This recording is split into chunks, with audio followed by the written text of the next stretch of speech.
Hello, everybody. It has been a long time since we have done a Wrestling Rant video.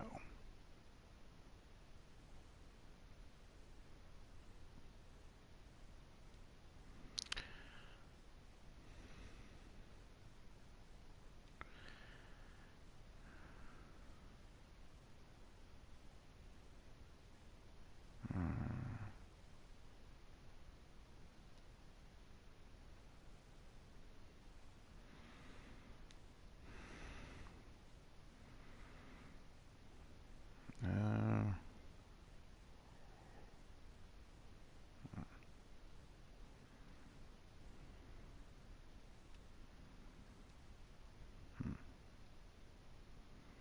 well, whatever. I don't know.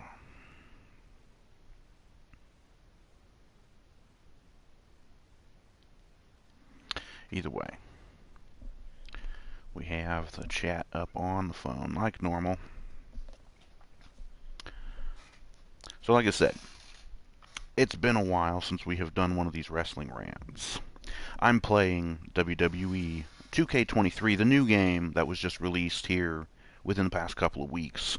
I've been wanting to upgrade to a new game in the series since I've still been hanging on to the old 2K20 or 2K19 because 2K20 was an absolute dumpster fire, and then they took a year off after that one, so there was no 2K21, and then they did 2K22, and I didn't care.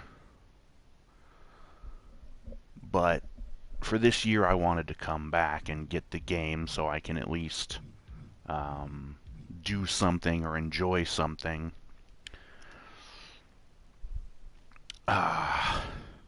We won't really be playing much of the game because I still have a lot of setting up of things to do, the My Universe thing, all this stuff.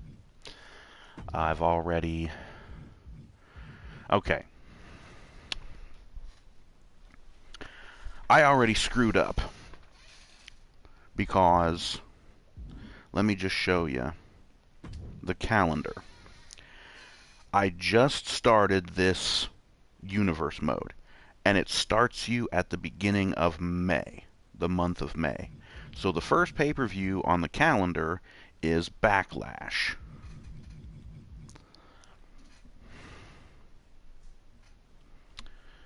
Hello, whoever joined in the chat. Thank you for coming.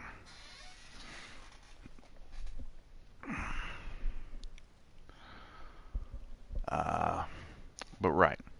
So I was setting things up without even having checked what, like, when the damn universe mode started. So it starts after WrestleMania is already over. So I had to change my plans.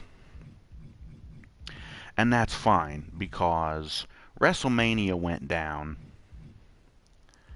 and while night one was alright, since WWE is so damn bloated, WrestleMania has to be 2 freaking nights.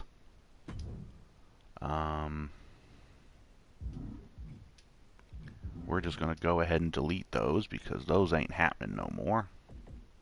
I'm going to have to figure out what rivalries to put.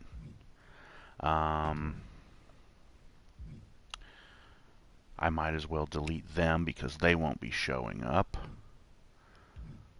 Same for them. Those guys are in NXT. Damage Control might be breaking up here soon, and good riddance to them. They fucking suck anyways. Bobby Roode is out with a neck injury the last I heard, so he's probably going to be out for a while. Ziggler's still hanging around, but he barely ever does anything. Legends, they won't be used in the universe mode. Oh, Lord. You see, this is the problem that I've had. I've been watching WWE for the last few weeks, basically just watching Raw and getting like highlights of SmackDown from the like official WWE YouTube page. But I haven't been watching for a few years because the WWE is trash, and it has been for a long time. Um, I'll have plenty to say about a lot of this stuff. So,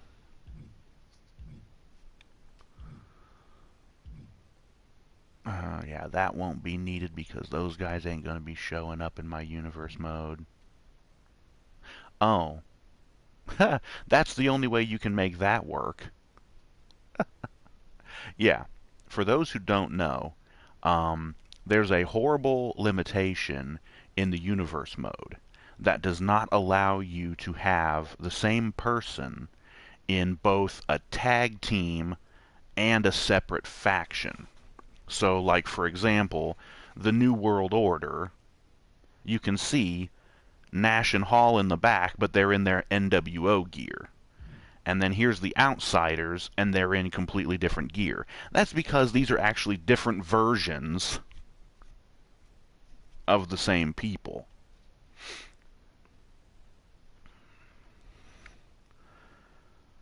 But they're different character slots, so it doesn't count. But for example, if you wanted to have the Usos also be in a faction as the Bloodline with Roman and Solo, it doesn't work.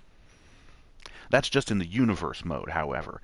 In plain old exhibition mode, you can do it just fine, which raises a question of why it's different between exhibition and universe modes. To me, it doesn't make any damn sense. Man, the Viking Raiders are such job guys. I don't know why in the hell they still... I guess they enjoy being employed, but I mean, there's no other reason to stay in the WWE. They lose all the time.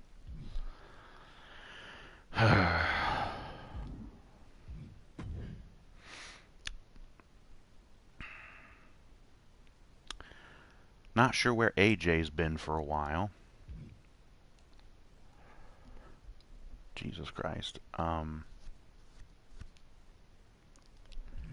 We've got a bunch of NXT people who I know like basically nothing about because I don't watch NXT.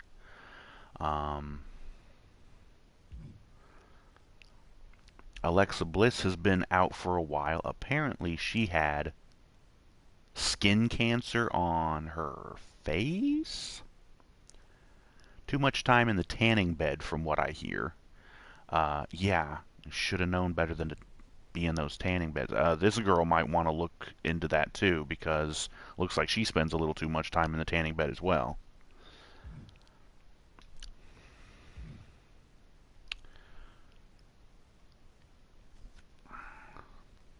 Doesn't this guy have an actual last name? It's Angel Garcia? Something like that.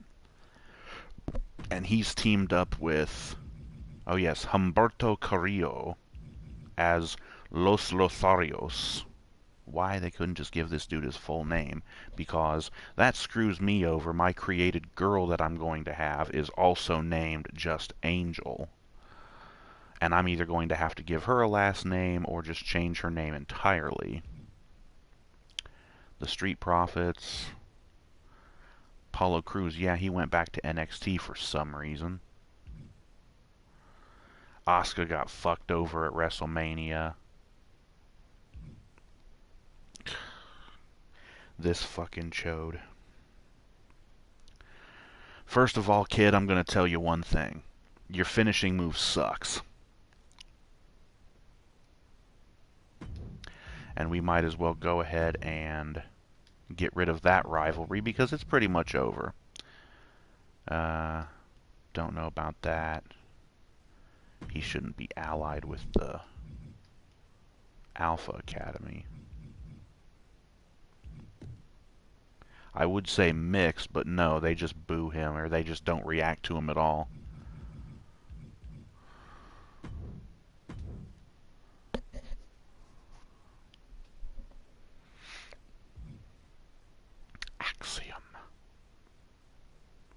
some luchador dude in NXT. I have no idea who this guy is or how good or bad he may be. Don't know. This guy showed up on Raw tonight, and let me just tell you, I don't know who the hell this guy is. Apparently he makes some kind of music. I couldn't give a shit less. He got into it with Dominic Mysterio. The whole stupid storyline going on there is Dominic has been feuding with his own father, Ray, because Dom's a disrespectful little shit who thinks he's better than he is.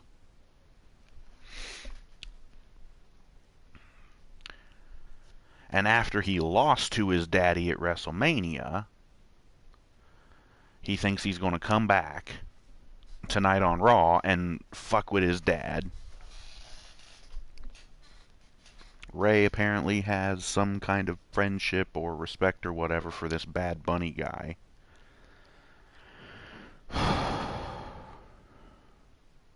After Ray had his match, I don't even remember who the hell he wrestled.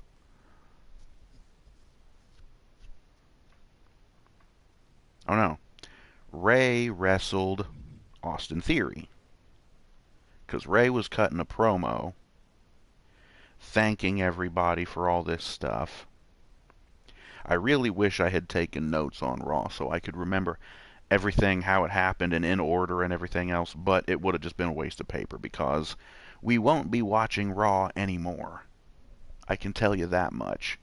The show opened with Triple H's punk ass coming out. And just like back in the day, when Vince would come out on Raw, and the idiots in the crowd would continue to cheer him despite the fact he was the reason why the show was so god-awful. Just like that, the same thing should have happened tonight on Raw. Triple H was the reason why WrestleMania was so fucking god-awful last night, and the people still cheered him.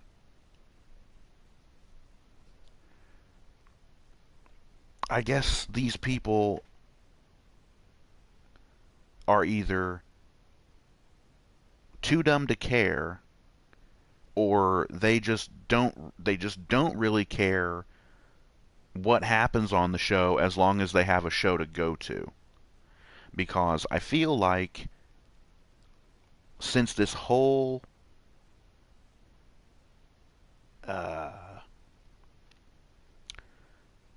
I might as well not even pussyfoot around the issue. Since the whole COVID thing, people are just crying out to be able to go to shows and have a good time and get some entertainment. They don't really care what it is. They don't really care how good or bad it is. They just want to see a show. People are so desperate for entertainment, something to distract them. Which is like, there's tons of other shows on TV. There's countless YouTube videos for you to watch. There's other wrestling promotions that you could be watching. Although, I don't really know if any of them are actually better. That's another thing that we could get into, is how bad the state of pro wrestling is in North America right now. WWE sucks. AEW is a clown show. Impact / TNA, whatever you want to call it, they haven't been relevant in years. Then you've got smaller companies like, well, TNA Impact is pretty small anyways, but you have even smaller companies like Major League Wrestling, MLW, which could be good if it had a budget behind it. And then you've also got stuff like the NWA, which also could be good if it had a budget behind it and better management.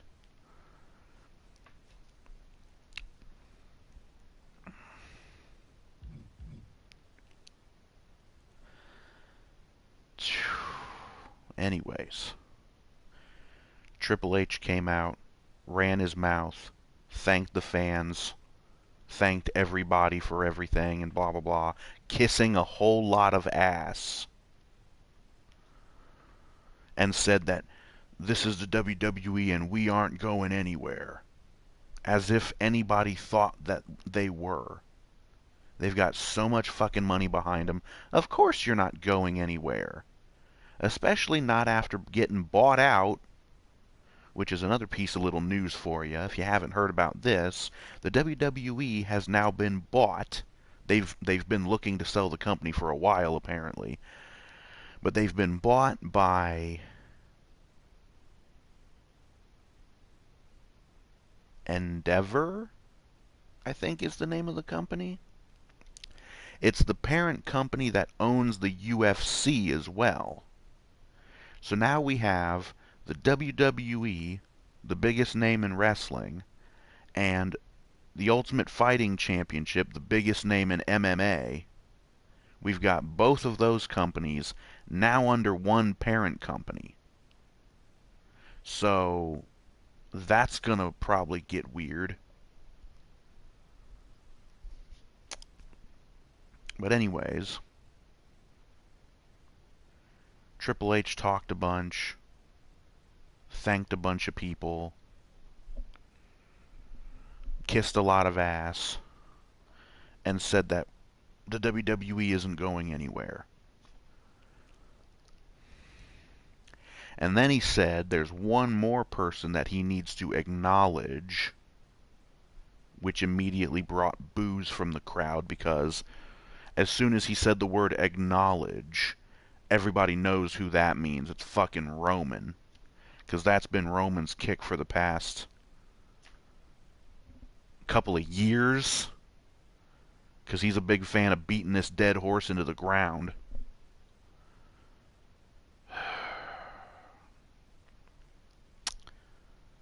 I was quite clear about my stance on Roman all those years ago when I was playing 2K19. And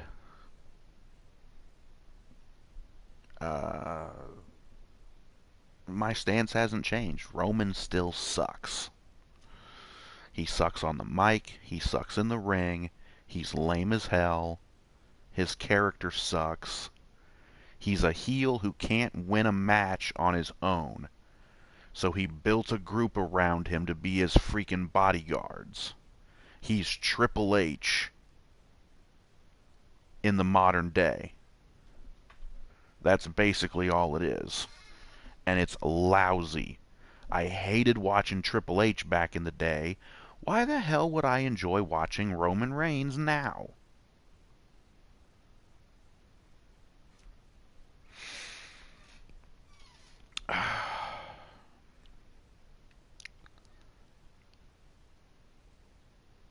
Roman came out.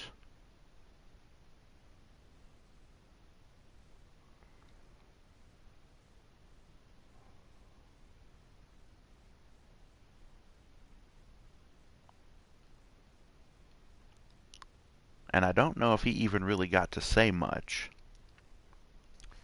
before Cody Rhodes comes out.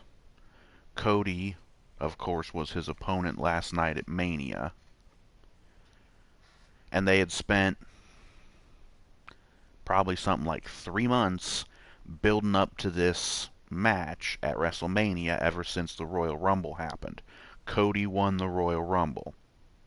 So he got to challenge for some reason, both of the titles that Roman holds, because Roman is both the Raw's World Heavyweight Champion and SmackDown's Universal Champion. And he likes to say that they're unified, undisputed WWE Universal Heavyweight Champion, when he still has to carry around 2 belts, and they've never officially been unified. So as far as I'm concerned, they're still 2 separate titles, and as far as the rules go for the Royal Rumble, they usually only allow you to challenge for one championship. So why Cody had to challenge for both? They should have just had Cody challenging for the World Heavyweight title.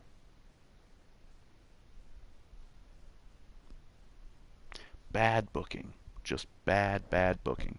No one in that damn company knows how to book a show properly. Vince couldn't book. They fucking...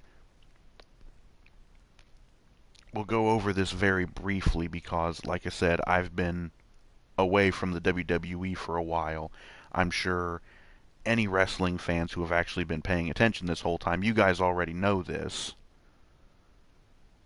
But for people like me who weren't watching for a while, I'll just give you the update real quick. Vince was removed from power in the WWE after he was accused of sexual assault by several different women. Like that behavior is in any way surprising coming from Vince McMahon when you take a look at his frickin' history.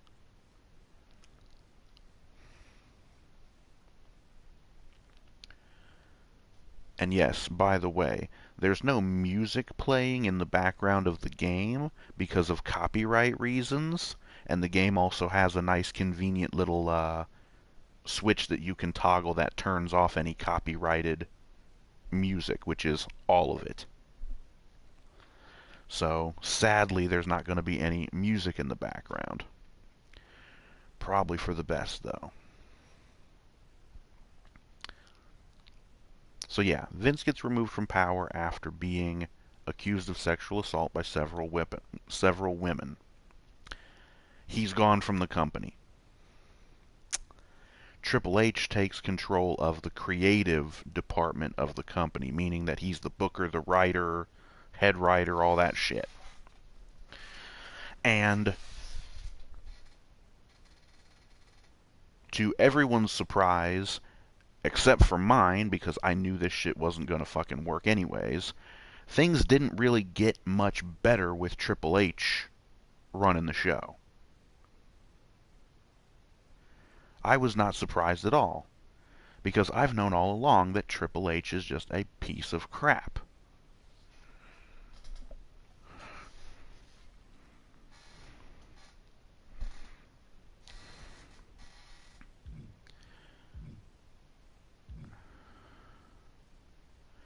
I have to get a different outfit for Bayley because that's old, or not Bayley, Becky Lynch. That's old Becky, and she's updated, and it doesn't even matter. I don't really give a rat's ass. Right. So Triple H has been running the show for a while, and things haven't really gotten any better under him. Again, I wasn't surprised at all because I knew he wouldn't make things better.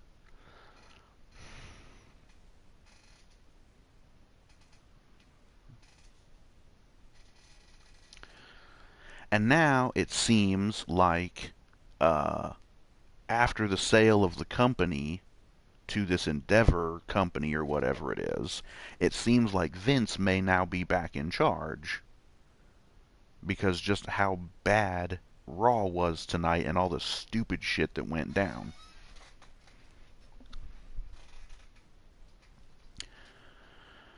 So, right.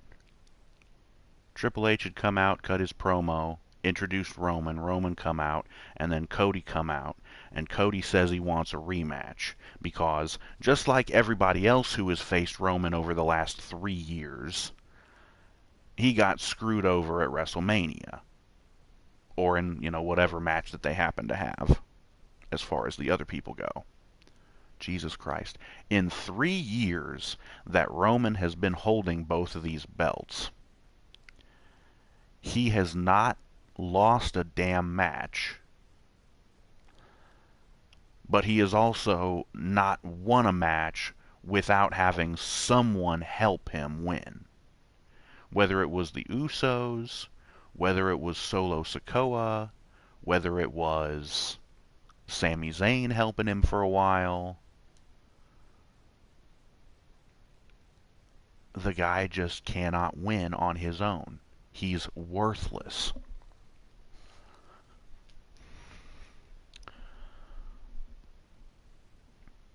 So Cody wants a rematch. Roman don't want to because he's a fucking coward. And then Cody says, well then why don't we just do a match? How about we do a tag match? I'll take on you and Solo, and I'll go find a tag partner and we can have a tag match.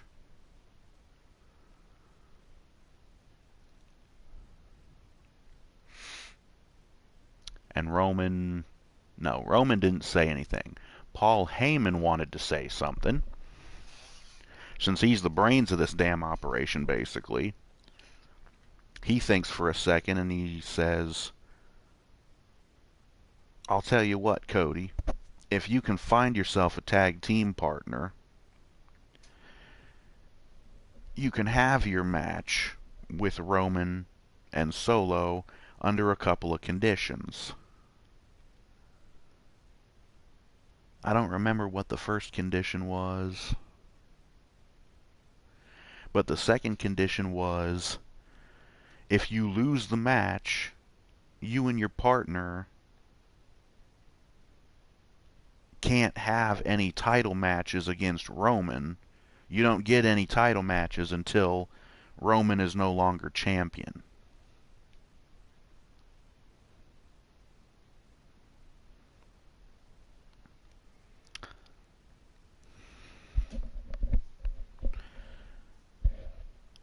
And they're like, so who's your partner, and who's going to be stupid enough to take this challenge? And for whatever reason, out comes Brock Lesnar to be Cody's partner. And supposedly, Brock had already lost to Roman with that same stipulation being in play, so Brock is already not eligible to get any more title matches until Roman loses the damn titles. So it doesn't even really apply to him anyways. So everybody's like, this is huge. With Brock and Cody teaming up, they should be able to beat Roman and Solo easy, blah blah blah. So they set the match for the end of the night, the main event. And then after that is where we got into the match with Ray versus Austin Theory. Well, Ray came out, cut his promo first, and then Theory interrupts the promo, blah blah blah. Jesus. Going over this shit is just so boring even for me, folks. I'm tired. I'm so tired.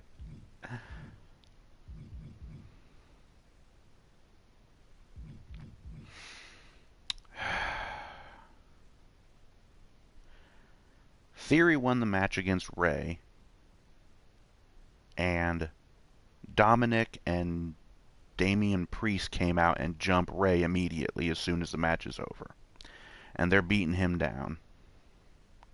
And then Dominic thinks he's going to bow up real tough and go and get in Bad Bunny's face because he's sitting at ringside, right in the damn front row. And apparently he's going to be the host for Backlash because it's in Puerto Rico, and that's where he's from. So, whatever.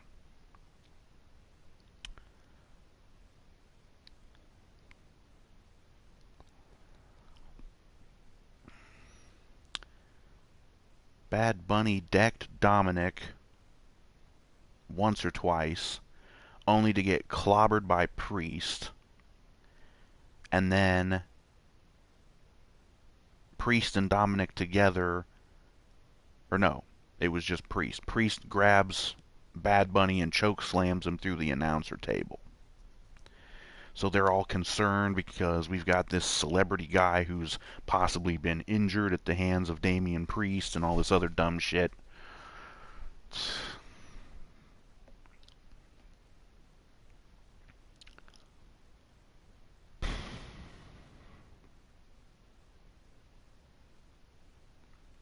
I don't even really remember what happened next.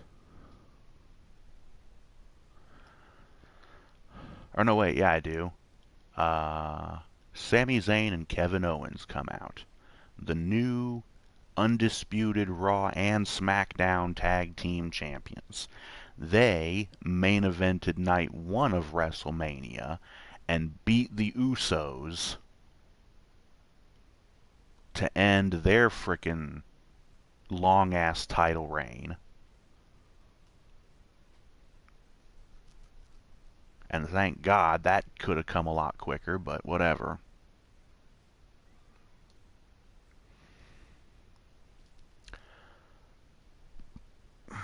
So Sammy and Kevin basically send out like an open challenge. Whoever wants to come out can come out and have a shot at these titles. And out come the Street Profits. This dude and his partner.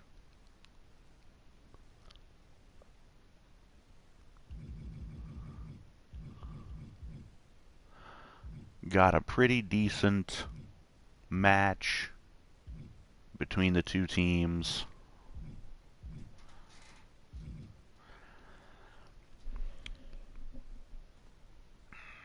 Pretty decent match between the two teams. Kevin and Sammy end up winning, retaining the belts. Yeah. After that,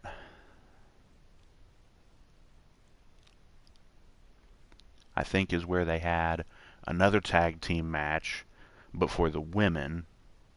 Liv Morgan is teaming with Raquel Gonzalez or Raquel Rodriguez. I don't remember her freaking name. Rodriguez. This chick. She's teaming with Liv Morgan's cute ass. And they had a match against, oh yeah, the like only remaining members of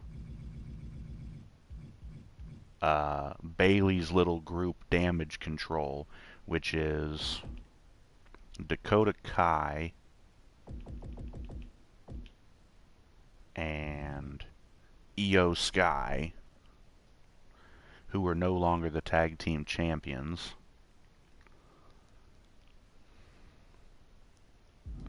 There's something I should probably do. Oops, I need to go in there and crap. Championships. Oh, I should probably actually make them a team first.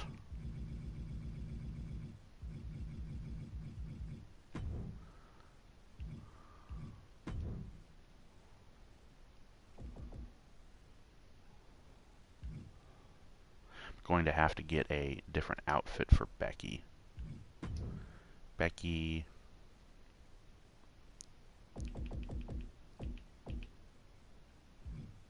And Lita has come back out of retirement for some reason. And Trish Stratus is also a part of this little group. Don't know why she came back out of retirement. They don't have a tag team name.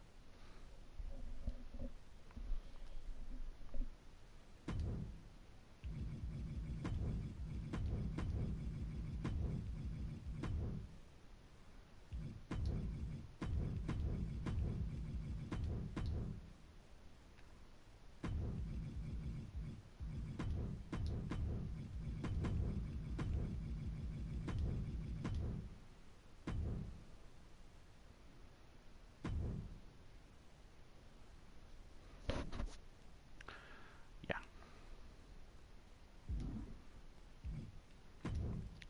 And so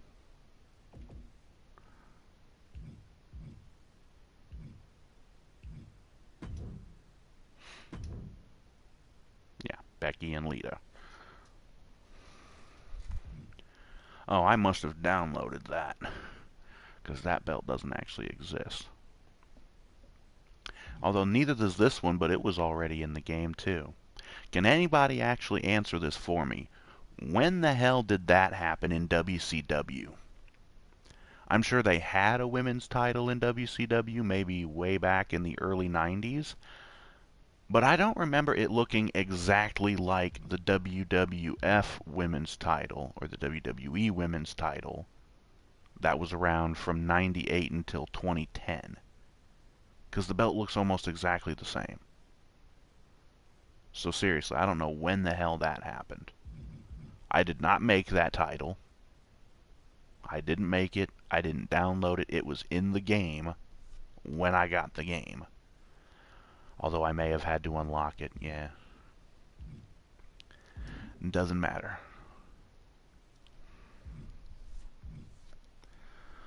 Oh, other championship that needs changing is the SmackDown Women's title. That has been won by Rhea Ripley.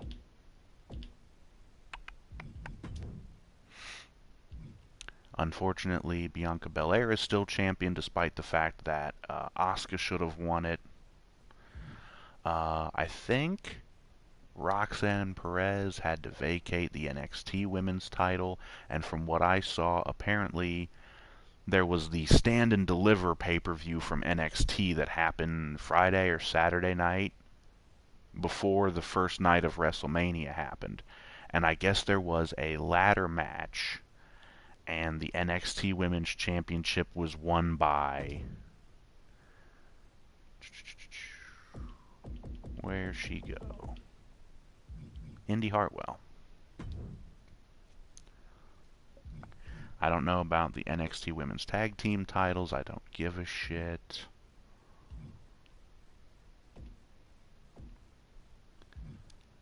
Don't know why they included left, right, or up, down.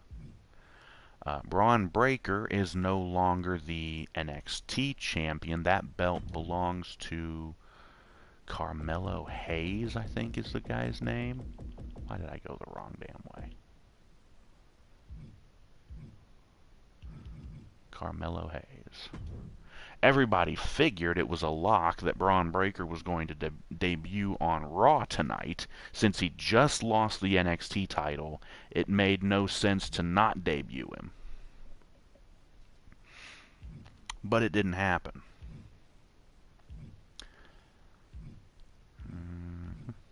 Yes. Roman has the WWE Championship. Oh, and I downloaded the Hardcore title again. You may remember I had that same belt, because apparently the same person remade it in this game. But that same belt I had for the Hardcore title, I had that back in 2K29, or 2K19. This big dumb goof is the Intercontinental Champion. Good God Almighty. Let me just talk about this shit stain for a minute. This fucktard was known as Walter. He's very German, very ugly. He used to have this barrel chest and this big gut on him because he was a fat bastard.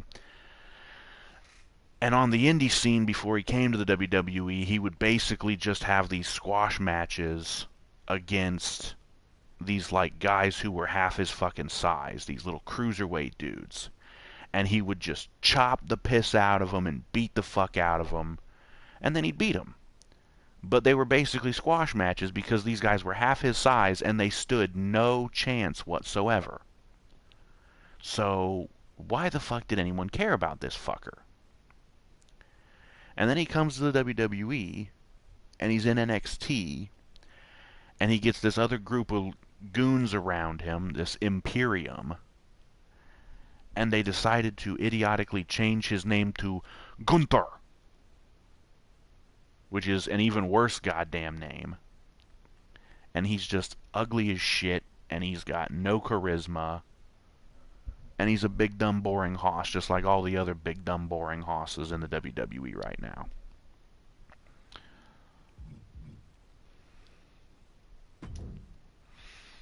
The tag team belts belong to Kevin and Sammy, and Kevin and Sammy.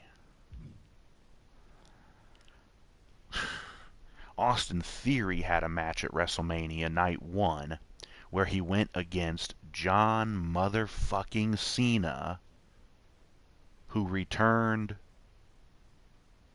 for some reason, and he just absolutely buried Theory in a promo, to his face no less, and Theory took it like the bitch that he was. And then at the match at WrestleMania, Theory gets he cheats his ass off the entire match, just like all the heel champions in this company do.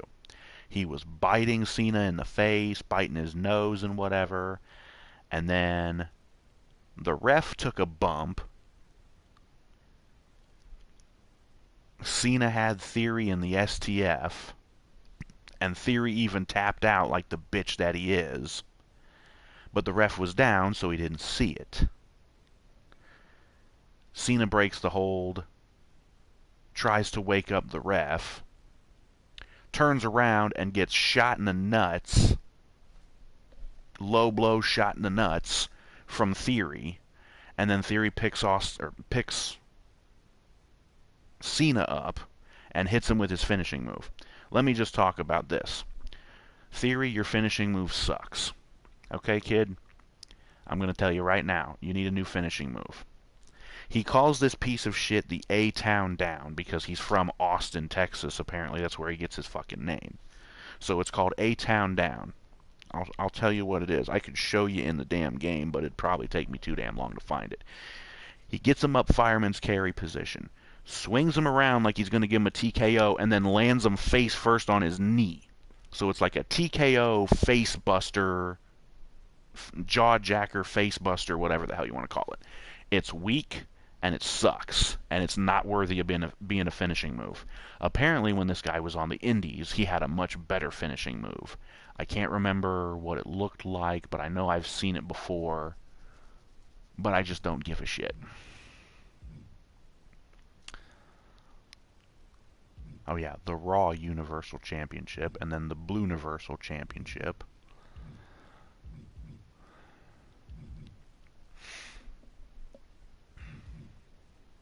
Somebody made a very good version of that Women's United States Championship. That looks good. But it's basically just, what is that, the NXT North American belt? The strap's white, and then they changed the side plates and the centerpiece to make it look really nice. And it still looks nice, though. Okay, well, I think we've updated all of the champions, so... Oh yeah, and there's also a Performance Center Championship belt, which I have no idea why that exists. Probably just for the idiotic My Rise mode that's in this game, which I sadly will probably have to play at some point because, despite the fact I paid extra money for this piece of shit game, I paid $100 for this fucking game, to get the deluxe edition, which was supposed to include the season pass, which includes what they call the supercharger, which I think used to be called the accelerator back in the day. And it's supposed to include some booster thing for the My Rise mode, some booster thing. There's this My Faction mode where you use these like stupid trading cards, not real ones, but ones that you get in the game. You use these stupid trading cards to build up a stable or a faction or whatever.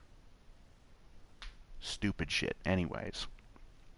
And then on top of that, there's also supposed to be some DLC packs that are forthcoming, yet to be released, and you're supposed to get all of those for free as well.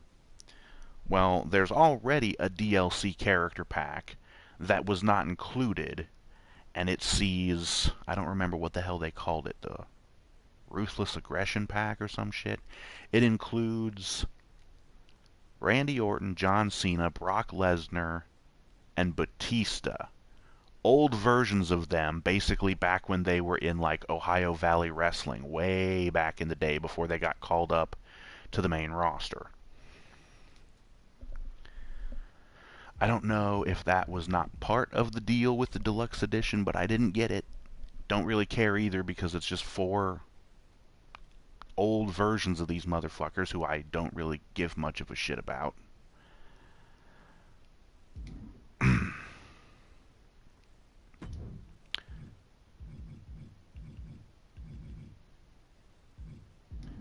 it saved everything. Okay. I should probably go ahead and break up any teams that are not going to be relevant. Kane and The Undertaker are both retired, so wouldn't expect to see either one of them. These guys are on NXT. I think they won the NXT tag team titles, possibly at Stand and Deliver. I'm not sure. Bayley might actually be done with the WWE because she was not on Raw tonight, even though her two little flunkies were. You have the Dirty Dogs. Bobby Roode has been out for several months with a neck injury, from what I have heard. So hopefully he comes back soon. Ziggler's been hanging around but hasn't been doing much. Have I already said this? I don't know. Here's these Imperium goofs. Jinder Mahal and this other goof Shanky, who used to be the tag team partner of Veer Mahan. Yeah, and this big dumb goof, he's only at a 79 overall. And that sounds about right because the guy fucking sucks.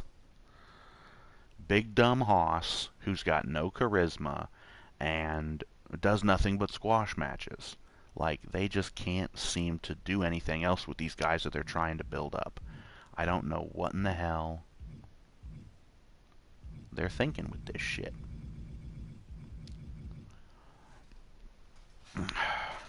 Back to the Raw rundown. So, Dominic Mysterio and Damian Priest beat up Bad Bunny, blah blah, and we move on. And then I think is when they got I think it was supposed to be like a women's tag team #1 contendership match. And I already mentioned it. It was Liv Morgan and Raquel Rodriguez versus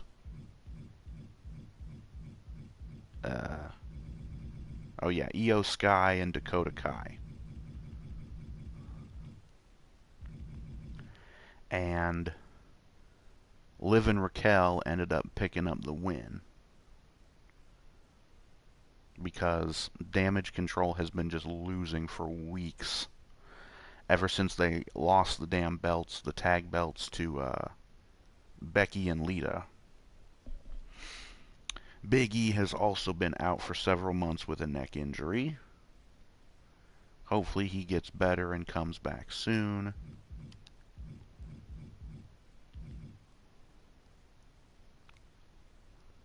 Oh. Yeah.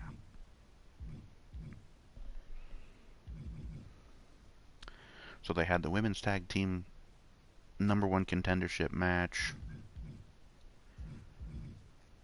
Bobby Lashley beat the piss out of Mustafa Ali, which is fucking hilarious. God.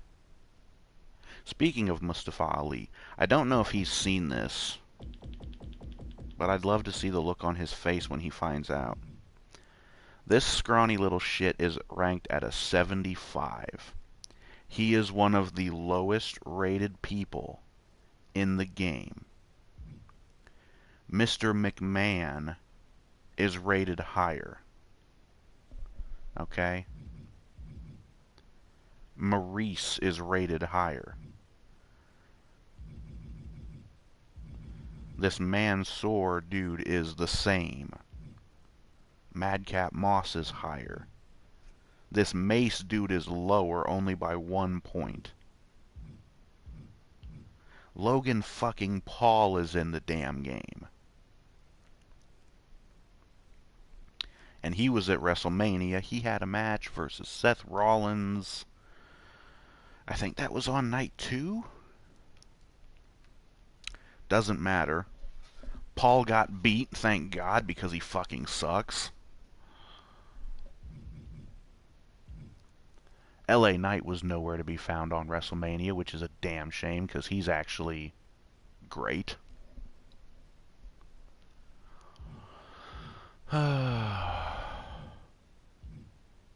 Yeah. See, there's two different versions of Nash. You got regular Nash and NWO Nash.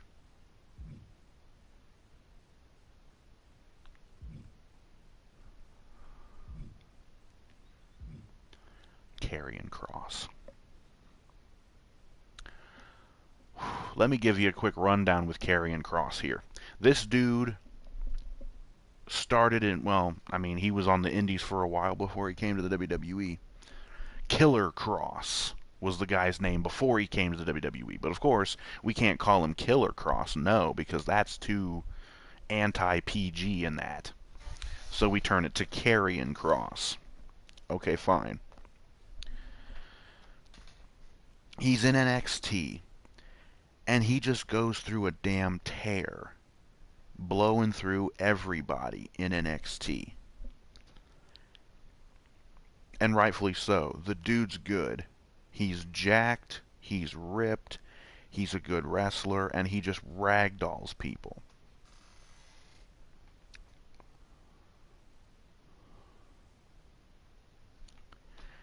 He won the NXT title and held it for, Jesus, a long freaking time. And I think he was only dethroned by Keith Lee.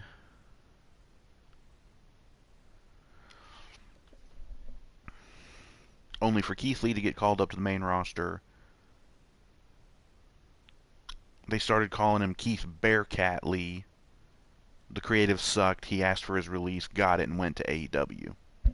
And now he probably wants to come back because AEW is a fucking clown show. But back to Kross.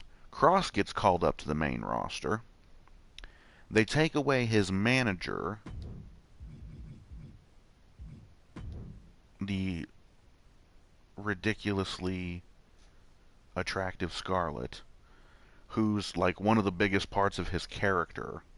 She's like the, what would you call it? The messenger, the doomsayer kind of thing. I don't know what you would say. She's the one who comes out and announces, like, this is what he's gonna do. She plays this, like, fortune teller kind of gimmick almost, where she has these tarot cards. And she also likes to carry around, what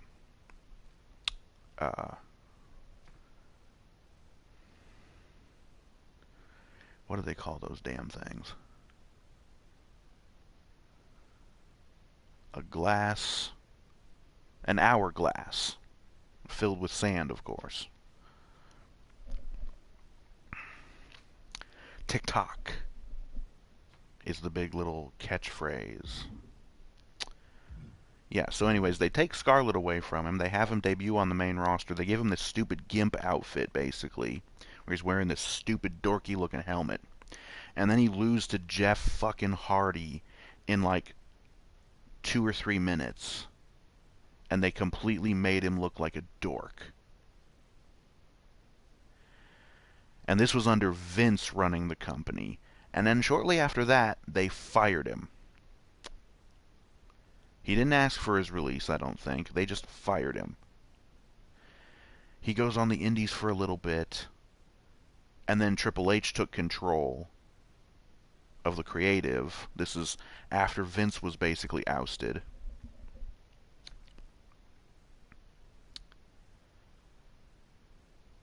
And Triple H calls him back up and says, hey, do you want to come back?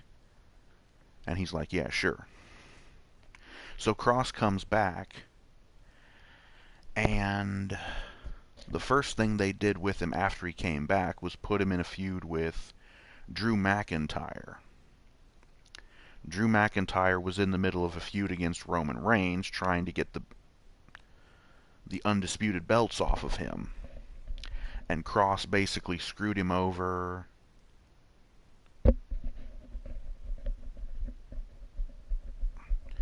And you're thinking, okay, this looks good. They're kind of setting Kross up maybe for having a future feud against Roman, because that might be interesting.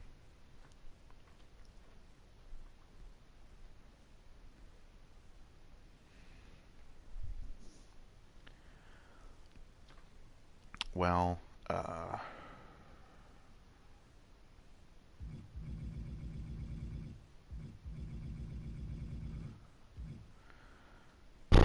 anyways, so he's feuding with Drew McIntyre after McIntyre's feud with Roman ended. He goes on to feud with Cross, and Cross got made to look like a total bitch because he could not beat McIntyre without Scarlett's help. Now, this is the same guy that just absolutely wrecked everybody in NXT. But after coming back to the main roster after being fired, he can't win a match against one guy without his woman throwing a fireball in the dude's face or spraying him in the face with pepper spray. And yes, those two things actually happened.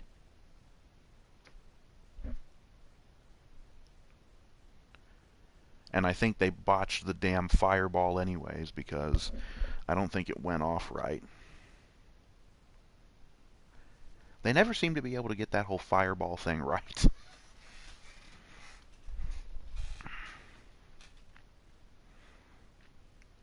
Anyways, after he lost the feud to Drew McIntyre, because I think Drew McIntyre hit him with a fucking car. Yeah, that was a thing that happened too. There's like this backstage disturbance. A camera guy runs out there and finds a couple of crashed cars and Cross laying on the ground in front of one of them. And then there's McIntyre kicking the shit out of him while he's on the ground. And it seems like McIntyre either they crashed their rental cars into each other or something, and Cross took the worst of it, and then McIntyre got up and just started kicking him in the ribs. Anyways, so McIntyre won the feud, pretty sure, and Cross again gets made to look like a total bitch. Afterwards, Cross proceeds to start a feud with Rey Mysterio, of all people. A guy half his size, half his strength, and like probably damn near twice his age. You're gonna take on little Rey Mysterio when you're that fucking big and jacked. And guess what? He still couldn't really beat Rey Mysterio, I don't think.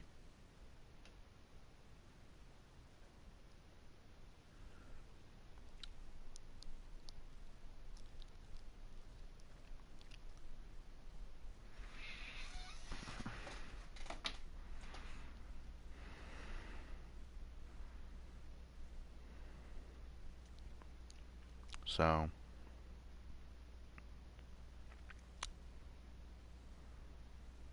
yeah.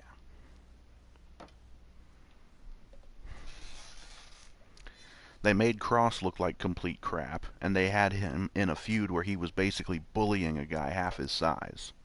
So that's not really doing him any favors either.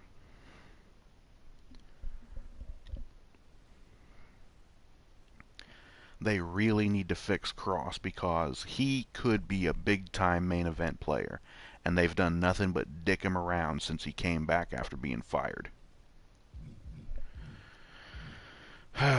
Johnny Gargano gets brought up to the main event to do fuck all, basically. He's still friends with Dexter Lumis, who is also on the main roster now.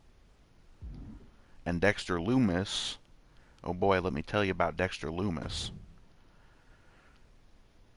If you know your history in TNA/Impact Wrestling, you'll probably recognize the dude.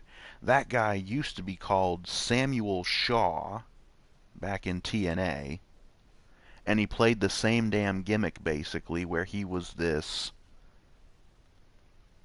psychopath, sociopath kind of guy, doesn't really talk a whole lot, and is just really creepy and like, psychopathic. And that's basically Loomis. The guy hasn't fucking talked, I don't think, since debuting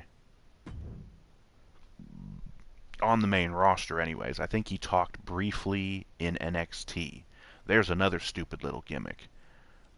In NXT, he was in a relationship with Indy Hartwell, that girl who just won the NXT Women's title.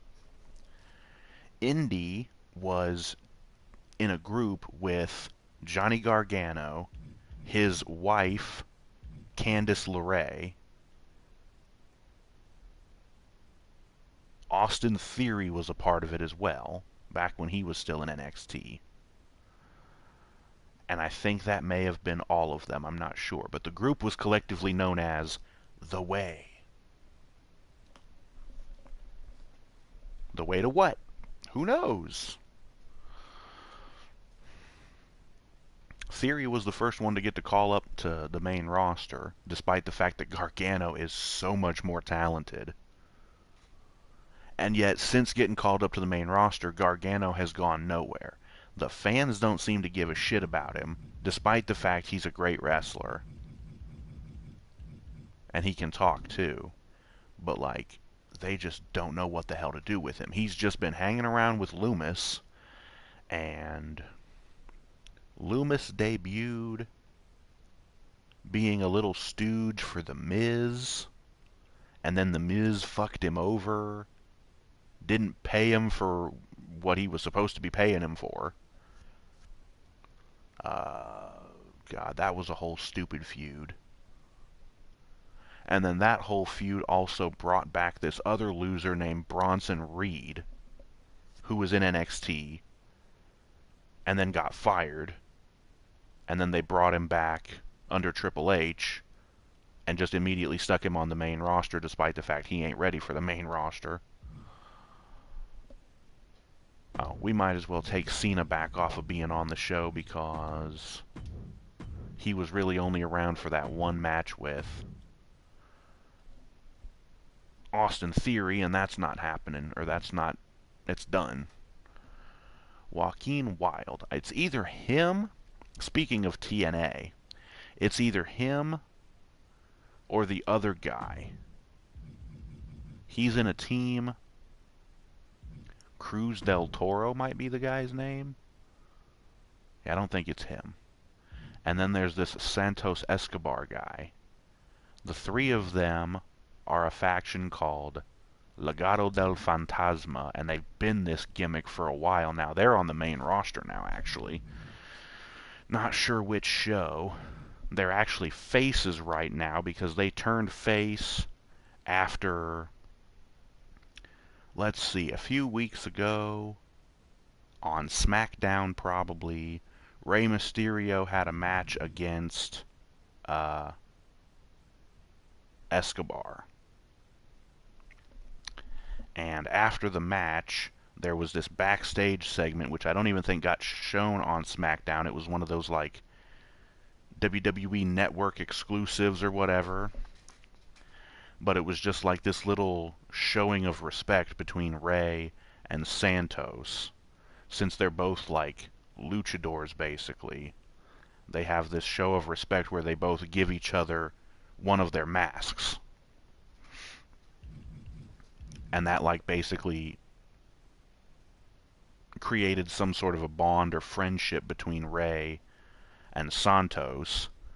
And since this Joaquin Wilde and the Cruz del Toro dude are the underlings of Santos, that they all, yeah, it turned them all face, basically.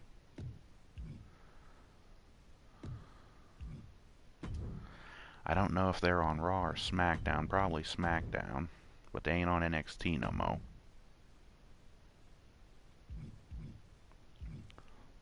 They ain't gonna be no minor show appearances, because we ain't gonna have any minor shows. All settings, yeah. That means I'm gonna have to go in and change all the other dudes. Cruz del Toro.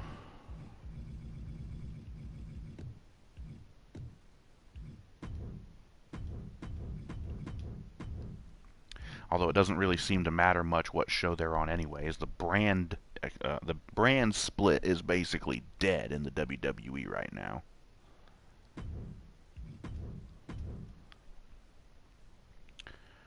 So we'll change those three guys around. Oh, yes, and they are also joined by Queen Zelina. It's Zelina Vega, by the way. She was... I think she was in 2K19. I think she was only available as a manager.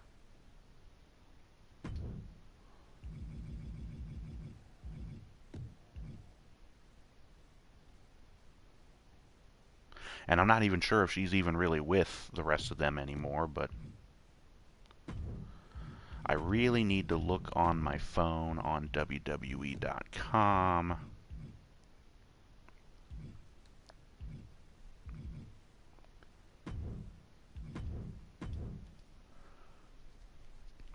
And make sure I have all the rosters set up, everybody on the right shows and all that.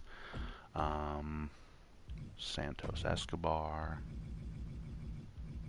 Face, cheer, cheer. Oh, SmackDown. Oh, he's already on SmackDown. So why were the other two guys on? Did I already change him? Why is he going for the Universal Championship? No. He should be in the fucking Intercontinental or Cruiserweight division. And they're enemies with Braun, no. And Jay McDonough, yeah. I think his main manager should be Zelina, right?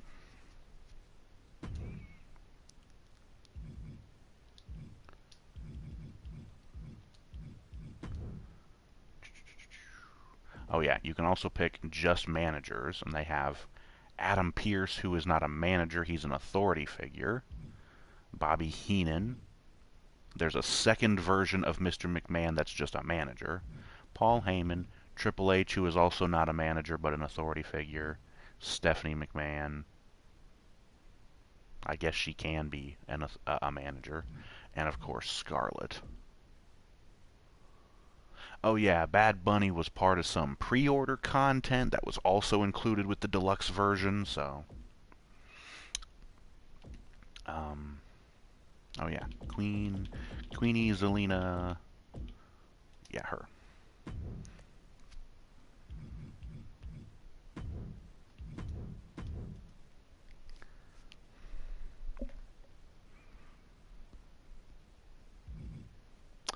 Yeah, Roxanne Perez. If I'm not too badly mistaken, this girl is actually the daughter of Booker T. And that's probably the only reason why she has a job. Because I don't think I've seen anything all that interesting out of her. Oh yeah, and for whatever reason they call him Robert Roode instead of Bobby Roode. Don't think it matters.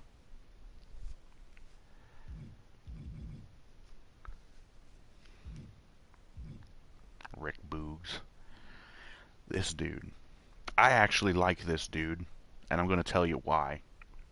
This motherfucker reminds me of Mr. Torg from the Borderlands games. I was watching, it might have been an episode of Raw a few weeks back, and he's just like, because he likes to play guitar, that's what he does. And he's just this overactive half monkey kind of lunatic playing his guitar, making his noises, and it's just like, this guy just reminds me of Mr. Torg from the Borderlands games, because he did the same shit in the Borderlands games, and it was pretty fucking funny. Oh yes, they also have WCW version of Rey Mysterio, as well as current version. Oh, and then there's this guy who actually is the lowest rated person in the game. Pretty sure.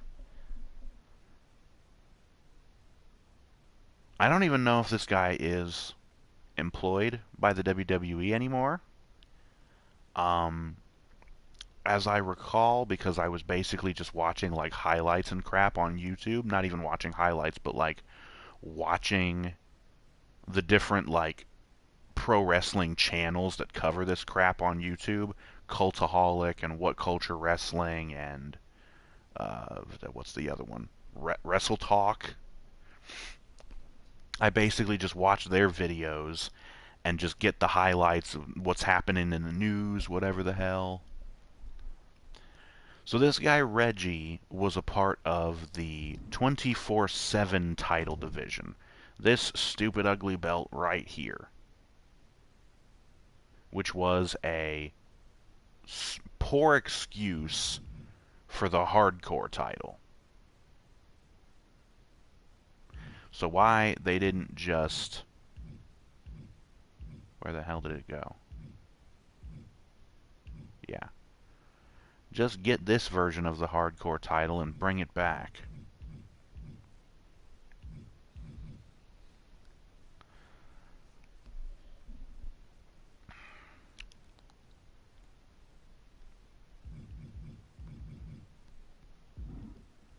Yeah.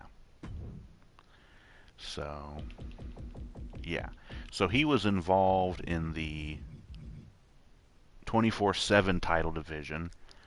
Other than that, I really don't know anything about this guy. Like, who the fuck he is, or why the hell he was in the company, or... I really have no idea.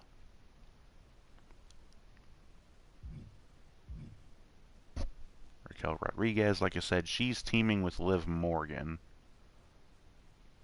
I should probably go ahead and make them a team.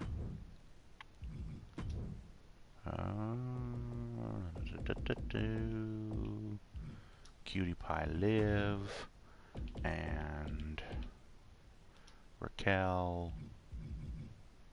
Don't know what to call them.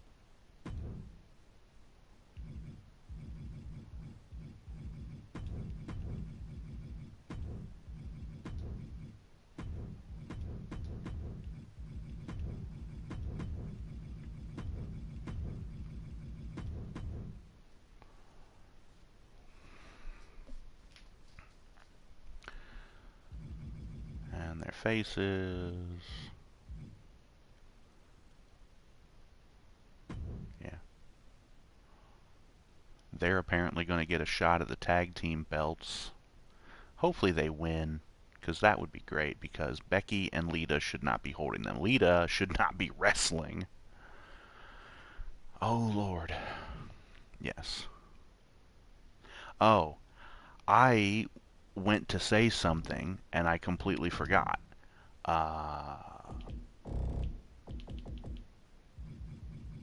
This dude here, I was going to say this about him. Again, if you know your history in TNA or Impact Wrestling, I believe this guy used to be known as DJZ.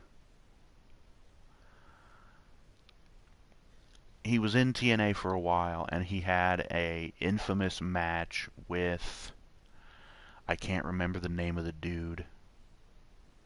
But he had a match with this other dude, and the dude ended up getting a broken neck during the match. And he was on the shelf recovering from that for a good couple of years before he finally came back to TNA. And then shortly after he came back, they ended up firing the kid anyways. I'm not blaming the dude for breaking the other guy's neck, because, you know, shit like that happens in wrestling. But it's just like, I don't know. Oh yeah, DJZ. I think he was in a group with Robbie E. and that one big dumb goof. I can't remember what his name was. Big, muscly, roided up goof. I don't know. But it was like some really bad, like, Jersey Shore Zack Ryder parody.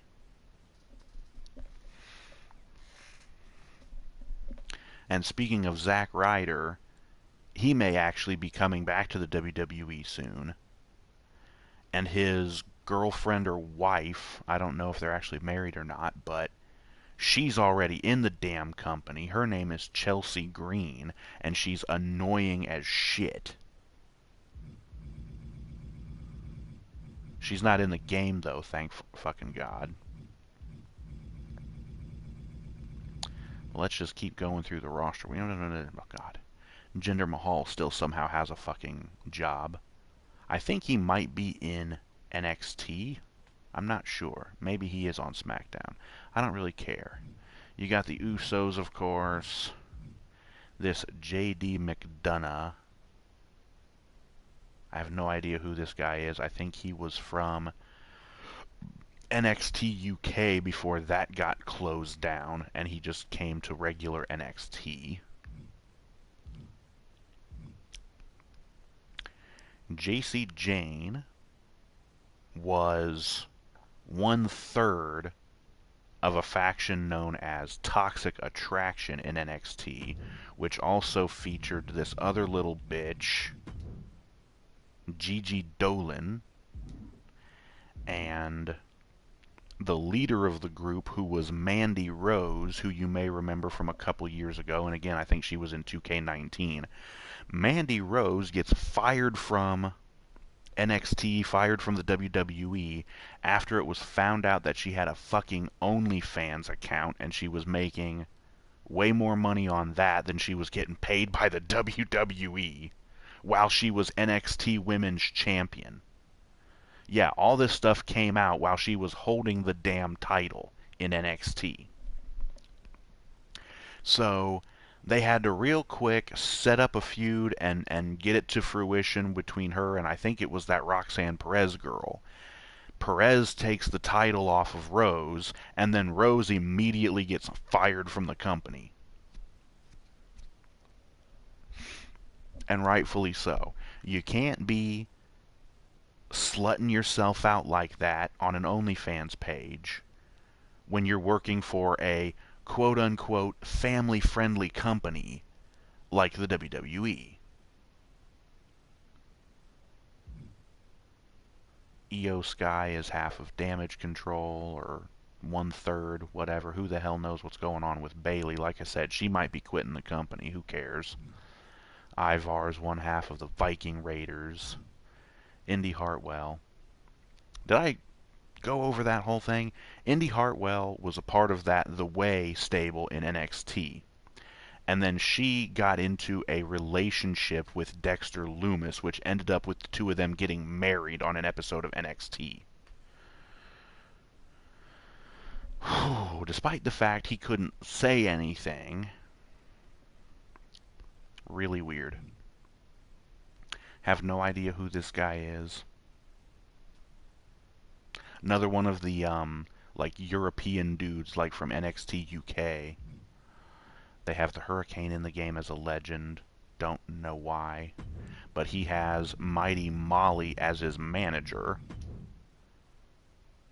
But she is not unlocked because for whatever reason, and I was talking about this a little bit ago, despite the fact I got that deluxe version of the game, which came with that accelerator supercharger thing, which was supposed to unlock all of the content in the game, it doesn't actually.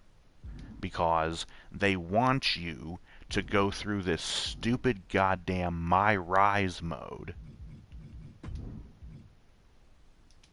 And I'll show you this. We'll just dump back out to the main menu here real quick. There's this My Rise mode here. There's the My Faction, and there's also the stupid My GM mode, and a stupid Showcase mode featuring, I think, Cena. But there's this My Rise mode, which is basically like the story mode. You can use your own character, and you go through this idiotic story, and there's little challenges that you can do along the way that can help you, or that can actually make it so you unlock these other, like, hidden characters and different things. But it's not something I really want to go through, because the stories in these modes are always god-awful, because whoever they have writing them is an ass clown. but I'll probably still have to go through it anyways, just so I can unlock this other shit. And I think we've got wrestlers that can be unlocked, managers, arenas, possibly title belts. And I kind of want to have this stuff unlocked so I can possibly use it in my universe mode. Although something tells me most of the shit is going to be pretty useless.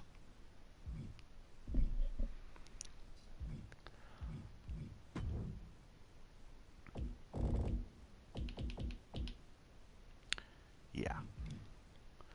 Humberto Carrillo is teamed up with Angel Garcia, or Angel, whatever the hell his name is. They are Los Losarios, these supposed ladies' men. And I also do not know what the hell Hulk Hogan is doing in the game after he's been all of the him being frickin' canceled online because of all the things he's done. And there's not only regular Hulk Hogan, who happens to be at a 90 fucking 4 overall rating. That's the other thing. The overall ratings in this game are way fucking off, because hardly anybody is where they should be. Hogan was not no 94. He was an 87 at best, probably. And then you've got Hollywood Hogan, who's at a 92. Happy Corbin, who ain't so fucking happy anymore now, is he? This little shit biscuit has been seriously getting fucked over. For some idiotic reason, he was, let's see, he won King of the Ring, and he was doing all this King Corbin shit, and then he hooked up with JBL, and JBL was his manager. And the entire time JBL was his manager, it even has JBL as his manager. Yeah, that relationship has ended. JBL ditched him because Corbin kept losing. And JBL got sick of being associated with a fucking loser. And now he's basically regressed back to being sad Corbin, which he was before.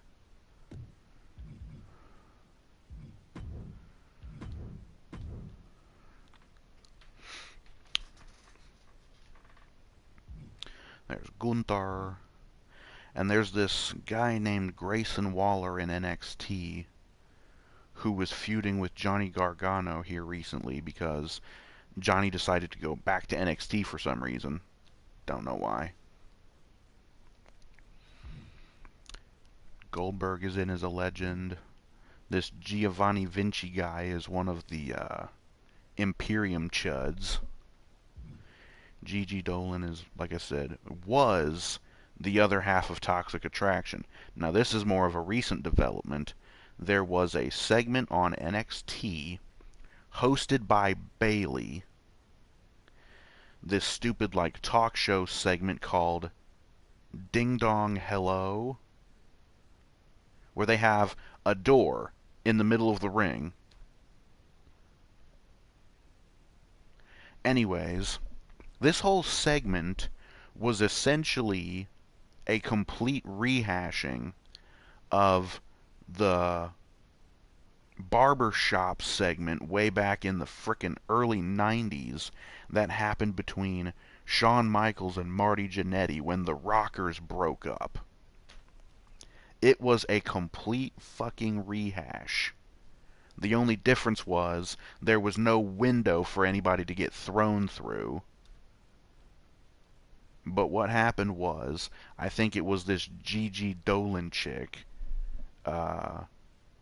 stabs her partner in the back, super kicks her in the face, just like Michaels did to Jannetty, and then she grabs her and picks her up and throws her through the stupid door. Like, they were teasing, like, we should get Toxic Attraction back together and blah, blah, blah, and we should go after these tag titles. And then the other chick is just like, nah, fuck you. Seriously, complete rehash of Michaels and Jannetty It was terrible. I don't know which one's the face and which one's the heel. I have no clue, and I don't care. Finn Balor's boring as shit anymore these days.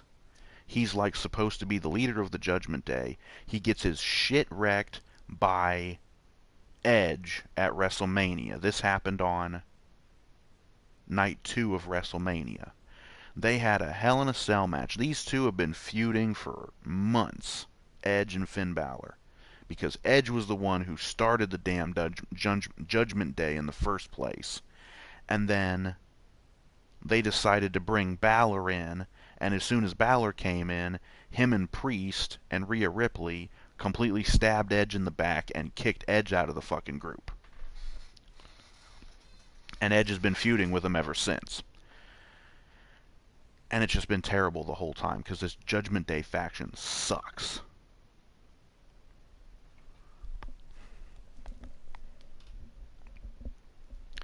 But Finn is fucking boring on the mic. I don't care if he's a good wrestler anymore. He's just too fucking boring. And he gets his shit absolutely wrecked by Edge in a Hell in a Cell match at WrestleMania. Edge told him to bring the demon, Balor's demon, which is not even in the game that, as far as I can tell. But he hasn't shown up in fucking years, so of course not. Anyways, Balor brings his demon, and Edge has this ridiculous Brood-style entrance coming up through the Ring of Fire, and he also came out to a song by Slayer, only for it to get stopped and then his normal music played. But Edge almost basically destroyed Balor in this match. And that was Balor's demon too. So the whole demon gimmick is basically dead and buried. And so is Balor. And Balor wasn't even on Raw. We saw Rhea Ripley. She came out and had a little promo with Bianca Belair, the Raw Women's Champion. Rhea just won the SmackDown Women's title from Charlotte Flair at WrestleMania. That happened on night 1, I believe. And Bianca successfully defended her Raw Women's title against Asuka on the second night of WrestleMania. Which again is shit, because Asuka should have won that. But yeah. Every other member of this Judgment Day faction showed up on Raw, except for Balor. And the reason for that is because during the damn Hell in a Cell match, Edge threw a fucking ladder at him, and it cracked him in the face, or cracked him in the head, and he had like a big old gash on the top of his fucking head. They had to stop the damn match and glue his damn head shut, and they might have even put staples in it, I'm not sure. But they had to stitch him up so that he could continue the fucking match just to get his ass beat even more. So, I don't know where the hell Balor goes from here. He just got absolutely stomped by Edge, a guy who should be fucking retired already. Edge didn't show up on Raw either. Not that it matters.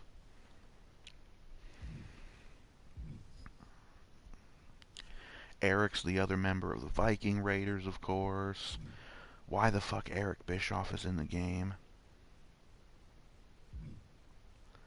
Elias. Elias has been partnered up with Rick Boogs here lately, and it makes sense because they both like playing the guitar. And they're both basically just goofballs. I should probably make them official tag team. Even though I don't know if I've even seen them team together.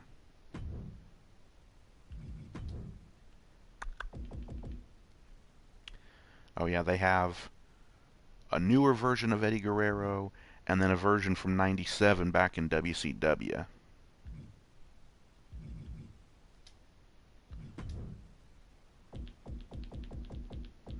Oh yeah, and the gimmick between Rick Boogs and Elias is Boogs has been like writing shit down in a notebook, trying to like learn stuff from Elias.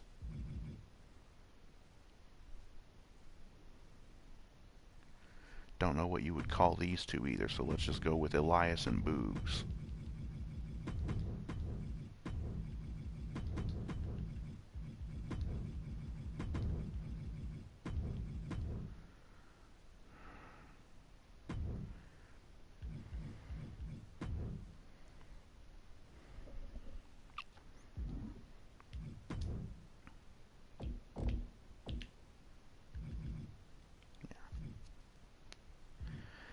Yeah, there's Eddie's two versions. Drew McIntyre.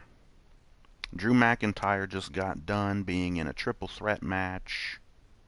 WrestleMania.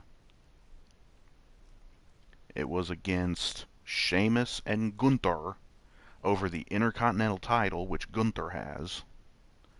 Gunther basically stomped both guys and made it look easy, so that feud is probably over. And McIntyre is way above the Intercontinental title anyways. He should be fighting over the world titles, but apparently Triple H doesn't like him, and he's basically told him that you're never coming near the world titles again as long as I'm running the creative. And I think McIntyre has even hinted on social media that he might be done with the WWE. So there's this Drew Gulak guy who's basically a cruiserweight and doesn't really do much else. He had a little storyline with Daniel Bryan before Bryan left the WWE to go to AEW. But that's really about the only thing I can think of note for this guy.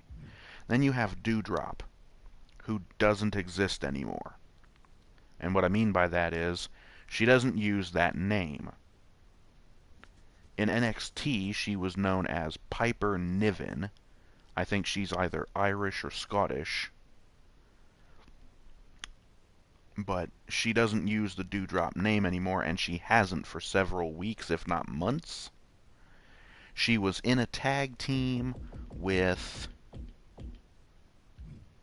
Nikki ASH, which is Nikki Almost Superhero.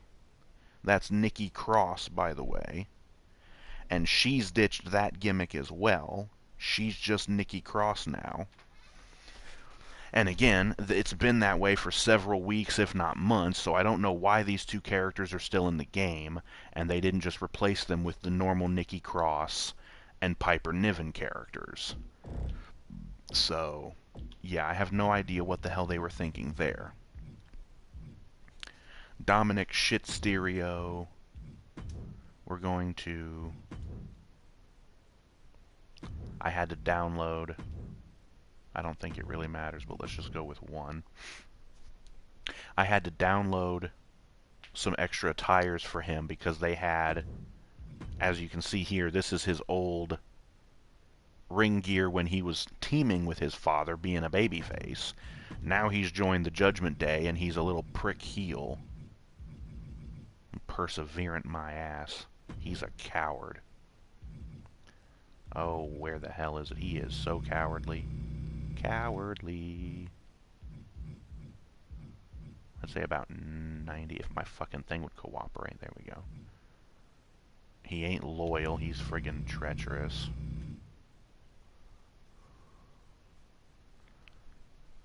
I'll turn on their teammates.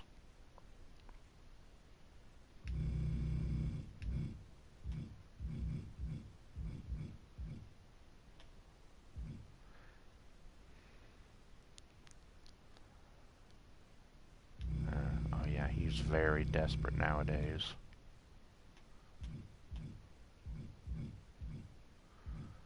Disrespectful. Should I fucking put that at 100? He ain't got any pride. He's egotistic now.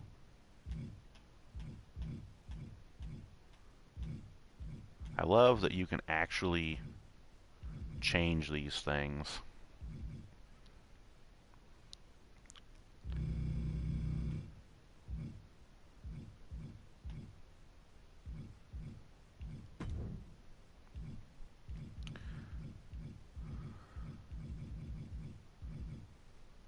Yeah.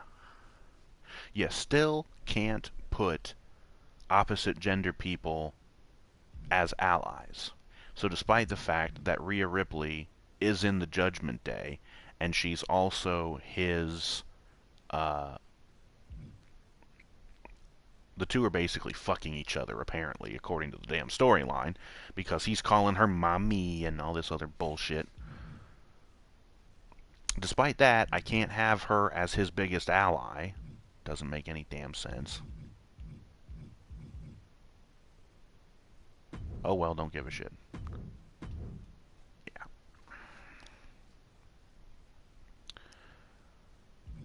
I mentioned Ziggler already. Doink the Clown is in. There's third version of Kevin Nash, for some reason. There's Loomis. Dana Brooke is still in the company, although I don't think she's been used much lately. She was doing a bunch of stuff in the fucking 24/7 division. Damian Priest. Damian Priest is being wasted in the Judgment Day. He was cool when he was down in NXT, and then they bring him up to the main roster, and they had him do not much.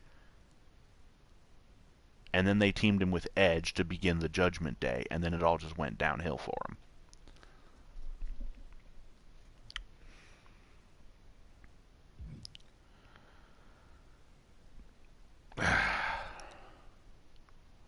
She doesn't seem that good either. Couldn't give a shit less. Another one of the Legado del Fantasma guys. Cora Jade, if I remember correctly, is a heel, I think. She was teamed with Roxanne Perez. Yeah, they were a team with She was teamed with Roxanne Perez. They were going after Toxic Attraction because months ago, Toxic Attraction, JC Jane and Gigi Dolan had the NXT Women's Tag titles, and these two were trying to take them out. And after failing several times, I think she turned on Roxanne. This Cora Jade is like some skateboarder girl, like some kind of punk rock chick, and she carries around this fucking skateboard like she was that one little dipshit in AEW who does the same thing, Darby Allin. But they fucking carry around this skateboard, and they use the damn thing as a weapon, which is some fucking heinous shit, because you can actually kill somebody hitting them with a damn skateboard. But yeah, she stabs the other chick in the back, cracks her with the fucking skateboard a couple of times, and beats her ass down. So I'm pretty sure she's supposed to be the heel.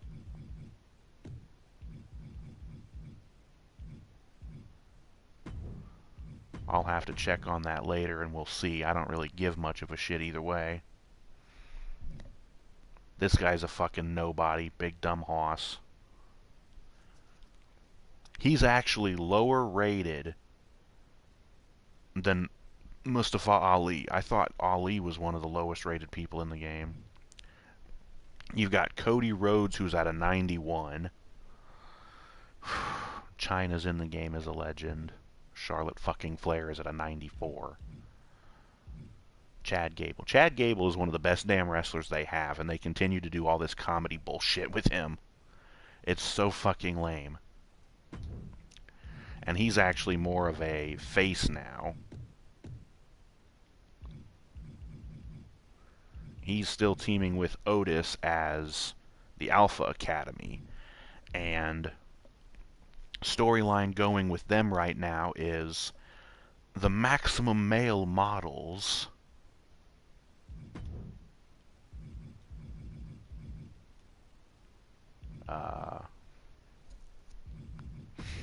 the Maximum Male models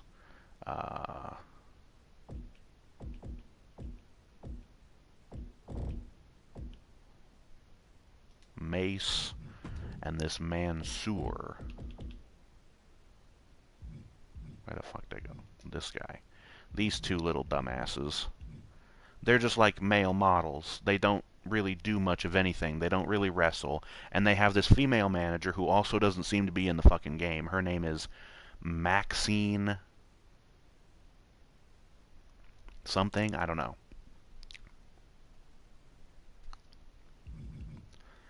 But this Maxine chick is really taken with uh, Otis. She thinks he would make a great model.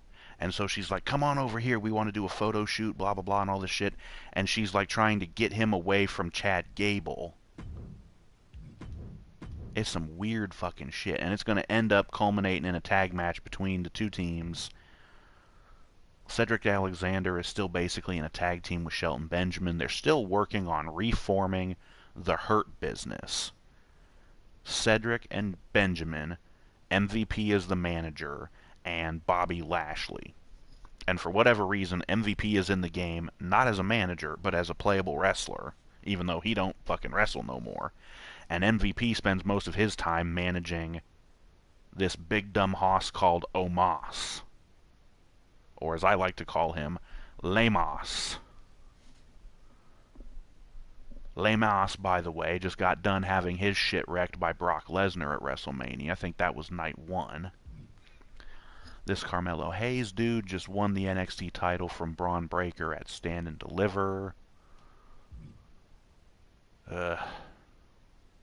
Carmella still sucks, and she's married to Corey Graves, who's the fucking commentator. Oh, God. And then there's this joking ass clown.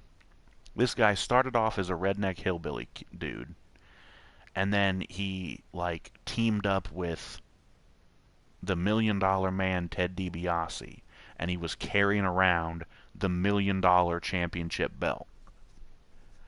And there was all this other shit, and I think they went in through something with LA Knight, and he won the fucking NXT, or not the NXT, the $1 Million belt. But this Cameron Grimes dude, I think he sucks. I don't know why he's listed as a face. I don't know. Cactus Jack is in the game, but none of the other faces of Foley are. No Mankind, no Dude Love, and no straight up Mick Foley. This Butch fucker, that's Pete Dunne, who I think was in 2K19. They renamed him before he came up to the main roster. And they stuck him in a tag team with Ridge Holland, who should be in his allies and isn't for whatever reason.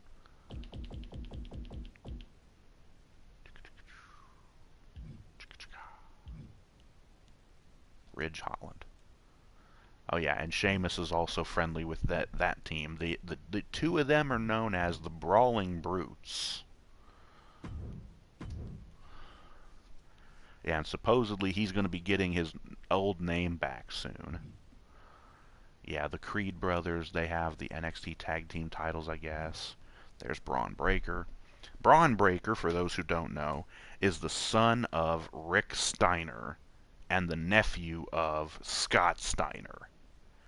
And, I mean, you can tell just by looking at the guy. Number one, the little singlet he's wearing is very reminiscent of the singlets that the Steiner brothers used to wear back in the early 90s or so. He sounds so much like his Uncle Scott. It's hilarious. When he cuts a promo, like, seriously. Wow. Brock, I was talking earlier about Brock teaming with Cody in the main event of Raw tonight. I completely forgot about going through the rundown of that. Let's see, I had covered the women's tag match.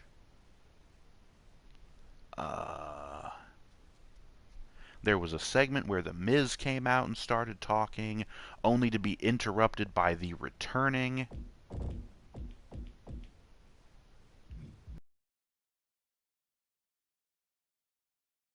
months with some injury. Riddle came out, interrupted Miz, and Miz just started beating his ass, only for Riddle to turn it around and beat the hell out of the Miz. Or I'm not even really sure what happened, but who cares? It was a throwaway thing. The Miz was supposedly the host of WrestleMania. Whatever. This dude here is the other half of the Street Profits, obviously. There's MVP, like I said, in his ring gear, despite the fact he doesn't do much wrestling these days. He's a manager.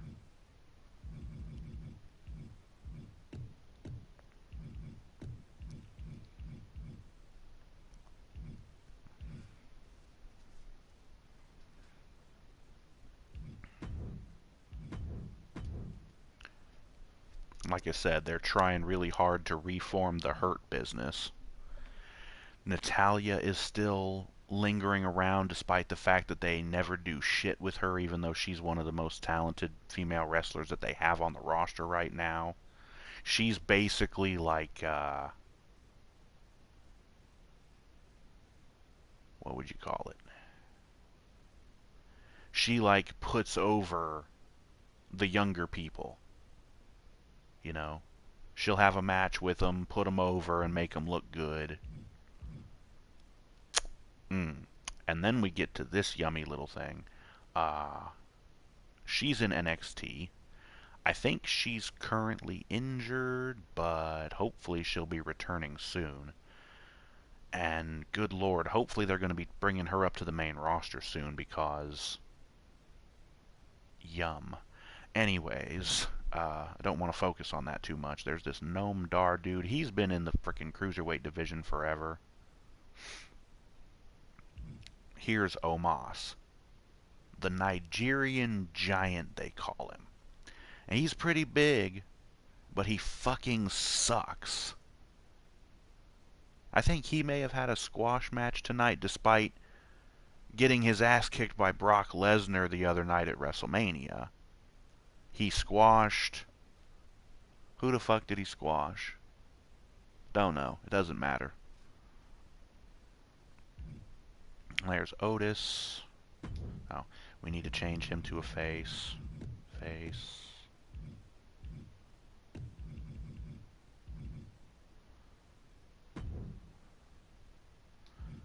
No, don't swap. Just delete.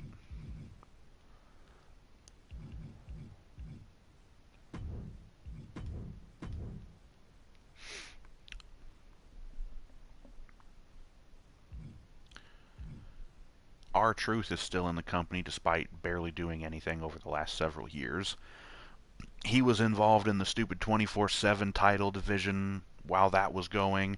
That dumb shit got ended, thankfully, when Nikki Cross came back as just Nikki Cross instead of the stupid Nikki ASH character. She was brought back basically by the Damage Control bitches, and she wins the 24/7 title only to dump the belt in a fucking trash can backstage. And no one has said shit about the belt since, and thank God, because it's fucking awful. Randy Orton has also been injured for a while here lately. We're still waiting for him to come back. Already went over Raquel and all these other people.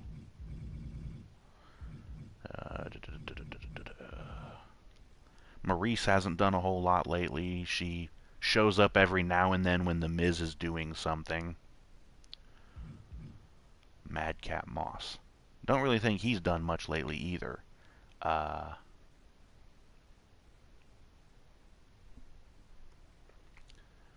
If you remember back to my 2K19, I had to download this guy when he was called Riddick Moss. They changed his name to Madcap Moss. I don't know why. Classic Macho Man, who is somehow only an 89, despite... Yeah, fuck that. Logan Paul. Fuck Logan Paul. Lacey Evans has been doing fuck all. They keep trying to do stuff with her. They can't figure out a gimmick for her. They're finally going with like this all-American army chick because she actually legitimately was in the army or something, or maybe, I don't even remember. LA Knight, this dude is good. He's charismatic as all hell. He's a good wrestler. And he's fucking hilarious. And he doesn't have to be like super comedy babyface or heel. You can have him do his little comedy stuff and still be a serious wrestler. Like, but he's got some good catchphrases. This dude is kind of like the next version of The Rock, is what I would compare him to. Charismatic as all hell, a good wrestler, he's got catchphrases for fucking days.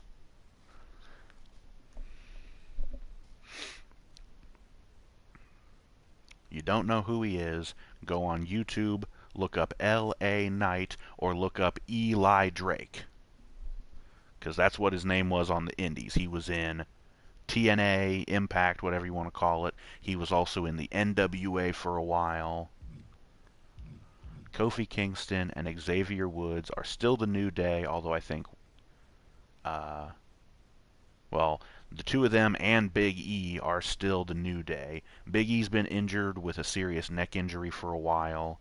And I think either Kofi or Xavier Woods has also been injured, so we haven't really seen much of them here lately. Owens and Zayn, we know they just won the tag belts. Apparently her and this Katana chick are the NXT Women's Champions, Tag Team Champions. I was already going over Cross. Johnny Gargano.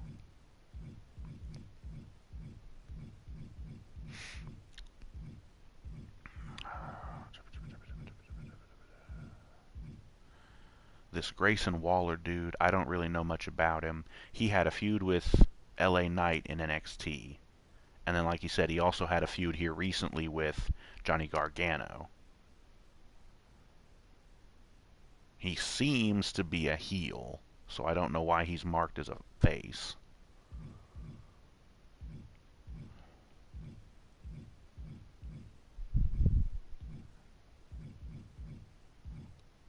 Oh yeah, I was at Dewdrop, and like I said, her name got changed back to Piper Niven. Then you've got Dominic Shithead. This kid is a bitch. He's not a very good wrestler, and he's got shit for promo skills. And he still gets booed out of the arena because the crowd just absolutely hates this kid. He got put on the main roster way too early. He should have had a stint on NXT. But because he's Rey Mysterio's son, they brought him up to the main roster way too early. He needs to go to NXT and get some polish on him because he ain't good enough. I mean, you can see he's only a 78 in the game, and I'd say that's probably about right. He ain't nowhere near ready for prime time.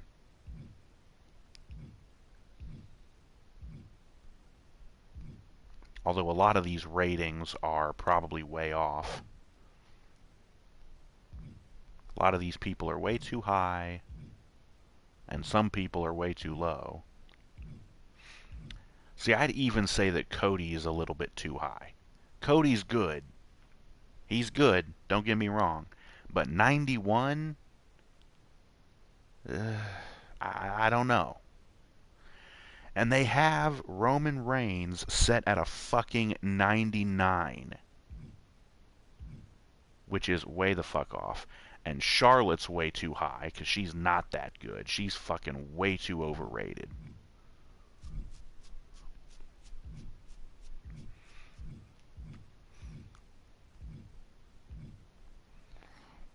Oh yeah, I was still trying to go down the rundown for Raw. The thing with The Miz getting beat up by Matt Riddle. Blah blah, don't care. I can't remember what else happened on Raw besides the matches I already went over. And the main event of the evening was supposed to be Brock and Cody versus Roman and Solo Sikoa. Before the match even happens, Brock turns on Cody, beats the piss out of him, F5's the bejesus out of him I don't know how many goddamn times, put him through the announce table with an F5, smacked him with the steel ring steps, threw the ring steps into the ring, set him up, got Cody up, and F5'd him onto the damn steel steps. just beat the absolute piss out of Cody. And while this is going on, Roman and Solo Sikoa and Paul Heyman, they just quietly get out of the ring and fucking leave. Didn't say nothing, didn't do nothing, and I don't even know if it was really a matter of them setting up this shit with Brock beating up Cody. Probably not. Um, I think it was more a matter of Brock's a piece of shit, and he didn't want to see anybody be able to beat Roman for the damn titles because Brock himself, as I mentioned before, is already barred from taking on Roman while Roman is champion. Brock doesn't get any more title matches until Roman loses the belts. So you would think, logistically speaking, if Roman had more than a tiny little pea brain, not Roman, Brock, if Brock had more than a tiny little pea brain, he would think, you know, I should probably help this Cody guy win the titles away from Roman so I can get a shot at the damn titles and get my fucking titles back. No, he doesn't want to be smart and do that. No, he just sees, oh, here's this other guy getting a shot at the titles that I want. Fuck him, I'm gonna beat his ass. You're a pea brain, Brock. You always have been, and you suck. And him being rated as a 97 is a fucking joke. He's not that damn good. He's like maybe a 90 at best, maybe just high 80s, I don't know. He's real strong, and he's real tough, but he's got no brains, and he's got no fucking charisma. Let's take a look at these attributes. Arm power, 95. I don't know, I'd probably put him at like a 90 or an 85. Leg power, grapple offense, running offense. He doesn't really do a whole lot of aerial offense, so you can't really give him much in the way of that. Same thing for range. Power submission.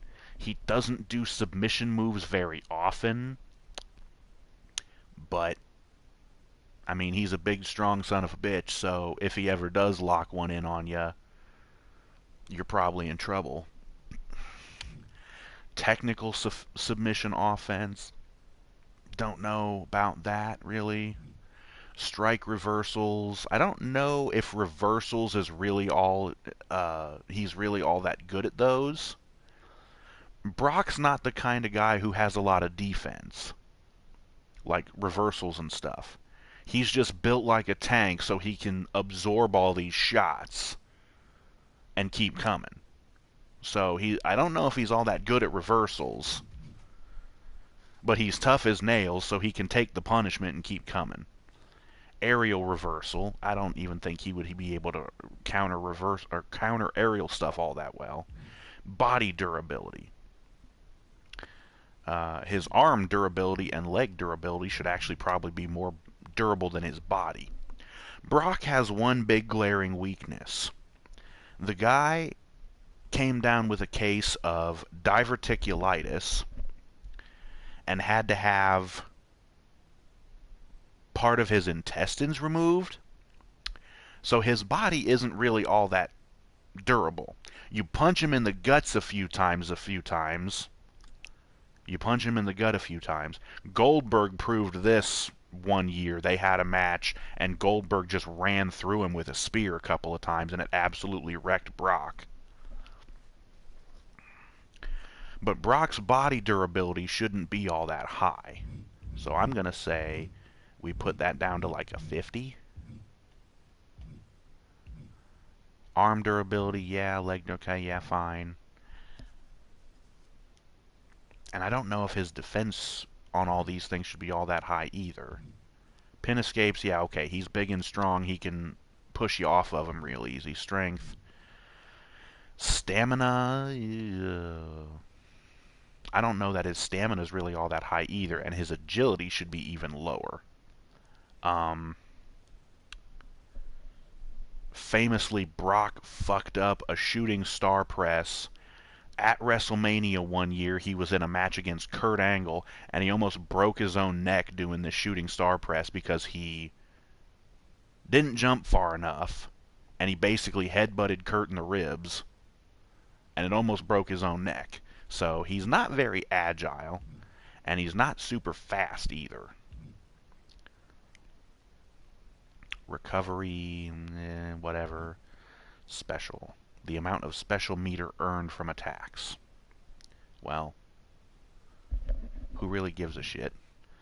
The amount of finisher meter earned from attacks. What's the difference between your special meter and your finisher meter? Aren't they both the fucking same thing? They must have changed things in this game. Where the hell is the charisma? Because I remember that used to be one of the attributes that they had in here. It's not in here. So they just completely got rid of it.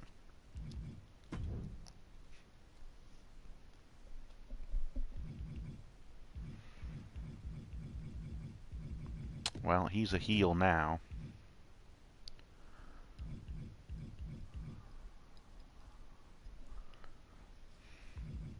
He was feuding with Omos, but I think that's basically over now. He's going to be feuding with Cody going forward, but I don't know if I'm doing that in my version of the universe mode. You see, I had planned to I was planning to start up this universe mode before WrestleMania even happened. And once again, since the universe mode by default starts at it starts the first week of May, which is after WrestleMania has already happened.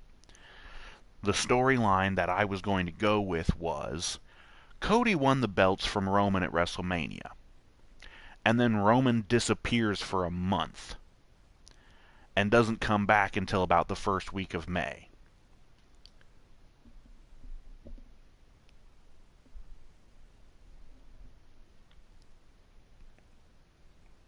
And I've gone past him several times.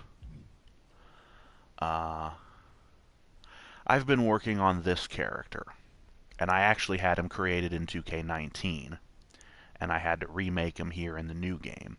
I got to work on his stats and all this other stuff. Moveset, I've done his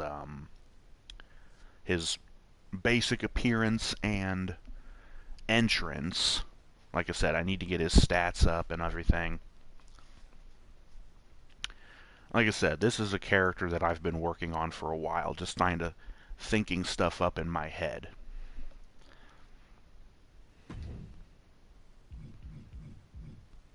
And I need to do his moveset, payback stuff, attributes. I think I already did his, yeah.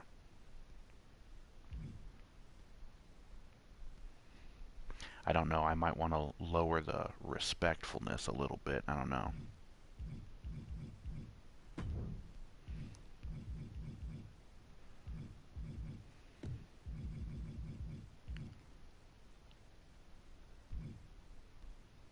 Oh, the victory motion, I still need to do that.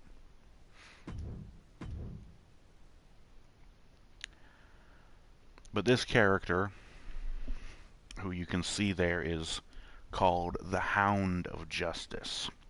You see, I've been thinking about this for a while now because this is something that's been going on throughout the wrestling business for several years.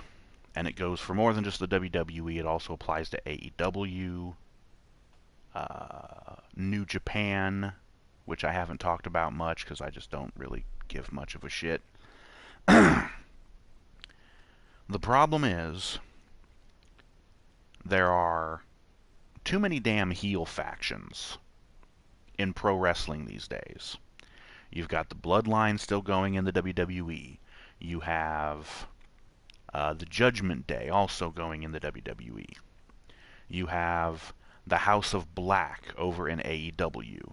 You have Chris Jericho and his flunkies, the Jericho Appreciation Society, also in AEW. The Bullet Club is still going in New Japan, despite the fact that gimmick died a long time ago when all of their big stars left the damn group. There's nobody of any relevance or importance in the Bullet Club anymore. And there hasn't been for a long fucking time. And they're still going, despite the fact they suck. But anyways, point being, all these heel factions, and they all use the same dirtbag shit heel tactics. Using the numbers game, ganging up on people, and beating them down because it's 3, 4, 5, 6, 8, 10 on 1. And of course, when you have that many numbers against one person, of course you're going to beat them down. It's the cowardly, chicken shit, dishonorable nature of it all. None of these fuckers have any honor.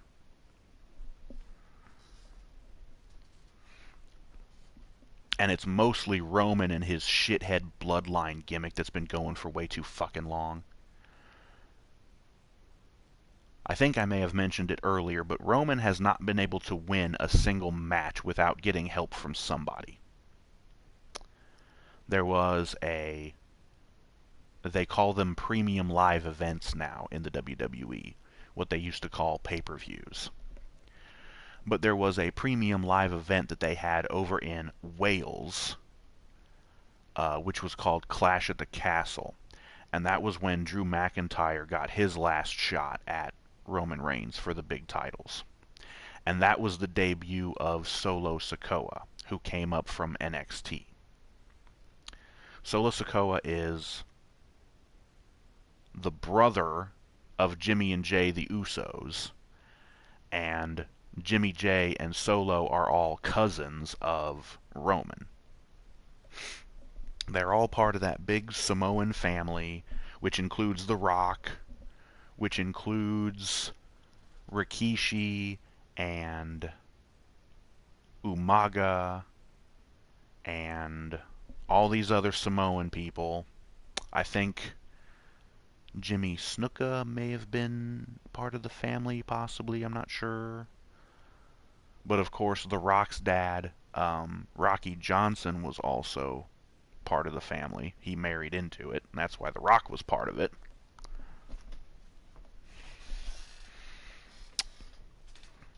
Oh, and there's also, I mentioned MLW earlier. They have a guy named Jacob Fatu, who's also a part of this big Samoan family. Of course, with the name Fatu, he's, I think, one of the sons of Rikishi, possibly? Since Rikishi's name was Fatu. Of course, it's just a gimmick name. It's not his real name. The real last name is Anawai. Anyways. But the point is, all of these heel factions keep using these cheap-ass, cowardly heel tactics. It's boring as shit, and when there's so many of these heel factions all using the same tactics, all at the same time in different companies, the gimmick has gotten old really fucking fast. It's old, it's dead, it needs to go away. Somebody needs to restore justice. Somebody needs to bring the honor.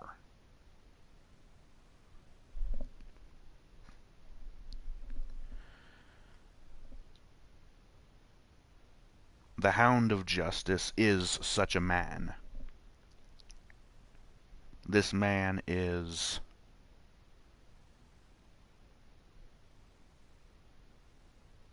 and I might have to change his color scheme because originally I had him as white and purple. But the wrestling tights that he's wearing there, you see with the claw mark scratches on his pants. Apparently those belong to somebody, a real wrestler who was in the game. They were in the game in 2K19, which is where I first saw them. So I don't know who they belong to, but on the ass of the pants it says Wild Man. I have no idea who those belong to. I wish somebody would tell me. But I don't need that shit on his ass, so I use the little, what's it called? Put the little square box over top of it to just cover it up. The problem is, it only works, the covering up thing, it only works fully when the pants are black. Because if I try to make them white, you can still see the stitching on the outside of the letters of Wildman. And it looks bad. So I had to just make the pants black. And I was going to leave his shirt white, as well as his arm gauntlets, or armbands. And if you can't tell, the armbands, those are actually the ones worn by Tyler Breeze. And again, I originally found those in 2K19. I basically redid his entire outfit the same as I made it in 2K19. Redid it in here, and just made it all black and purple. But now he looks like he's a member of the fucking Judgment Day. And the Judgment Day are going to be another group on his hit list. But here's the thing. This guy doesn't want titles. He doesn't want accolades. He's not here for any of that. He wants to see honor. He wants to see justice. And so he fights by his own special rules. I have created special match types, which I call the Fight for Honor. And I've got a 5-minute one and a 10-minute one, and I'm going to have to make a 15-minute one. The Fight for Honor is a special match type. One-on-one, and that's one of the biggest parts of it. No interference is allowed under any circumstances. And this is just a kayfabe part of it, but anyone who interferes in the match is fined $1 million, and if they have a contract with WWE, they're fired immediately. That's just to make sure no one's stupid enough to interfere in the fucking matches. Because seeing these matches get interfered in is getting really fucking old. And I'm sick to death of it. So that's the number one rule in these matches, is no interference. Anybody who interferes gets severely punished. The match will be fought one-on-one, man-to-man, no fucking bullshit. The second rule is no pinfalls. Pinfalls are too damn cheap, and they're too fluky. You can win by pinfall in the WWE after a lame-ass roll-up. They're way too cheap. Fuck them. You don't get to win by pinfall. How do you win? Submission or knockout. Those are the only two ways you can win.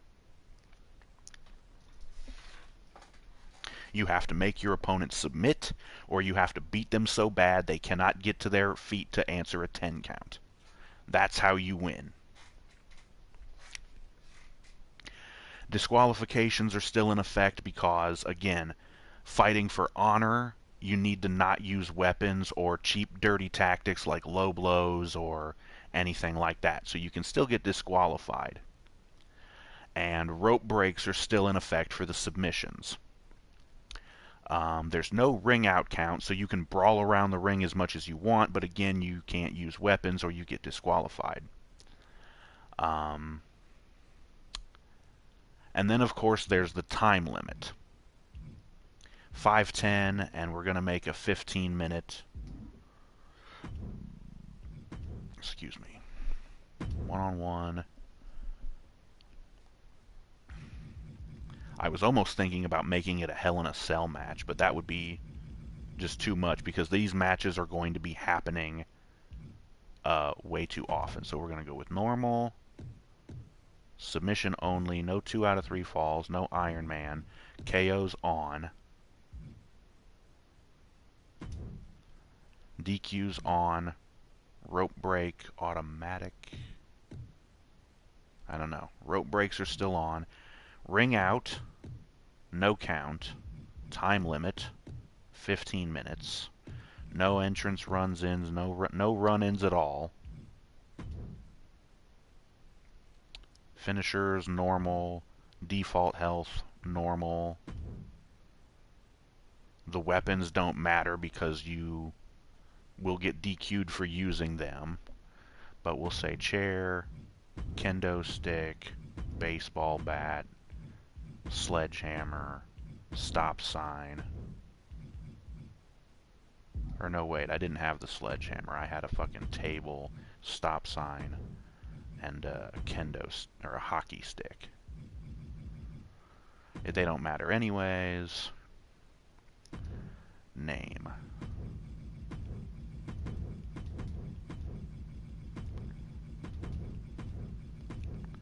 The time limit is important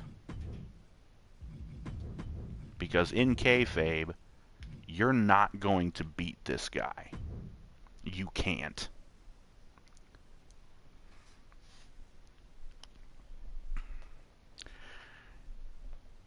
When he challenges you to this match, your goal is to survive.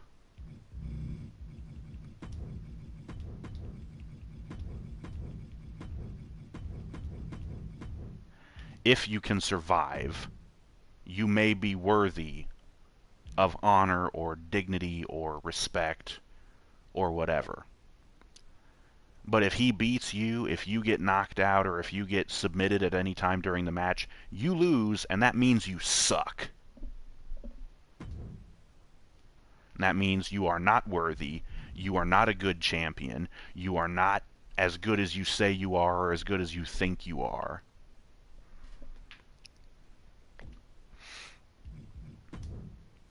And the story that I was going to go with, as I mentioned before, was that Cody won the belts from Roman at WrestleMania. Roman disappears for a month, comes back the first week of May, and asks for a rematch against Cody. Only to be stopped by this guy, who tells him, you want a rematch against Cody, fine. You're going to have a match with me first, and you're going to fight me in this special match type. If I beat you at any time, you're not getting any rematch. But if you can survive, I'll let you have your rematch. And then, of course, we would do the match, and my guy would win, and Roman would just disappear for a while because backstage, behind the scenes stuff, Roman has been wanting to take a damn vacation from the WWE for quite a while, supposedly. This would allow him to do that. And it would also allow storylines to go along without him and the whole crumbling of the bloodline and all this other shit. And basically, what would happen is, after losing, Roman would basically tell Paul Heyman, stick with Solo and keep the bloodline together with Jimmy and Jay. I'm going to go away and then I'm going to come back after a while. So Roman would disappear for several months and like collect himself after basically having his shit stomped by this guy. And I mentioned before the whole thing about him, you're not going to beat him, you can't. And the reason for that is, he is a servant of the goddess of justice. We're going into some weird, off-the-wall kind of zany shit.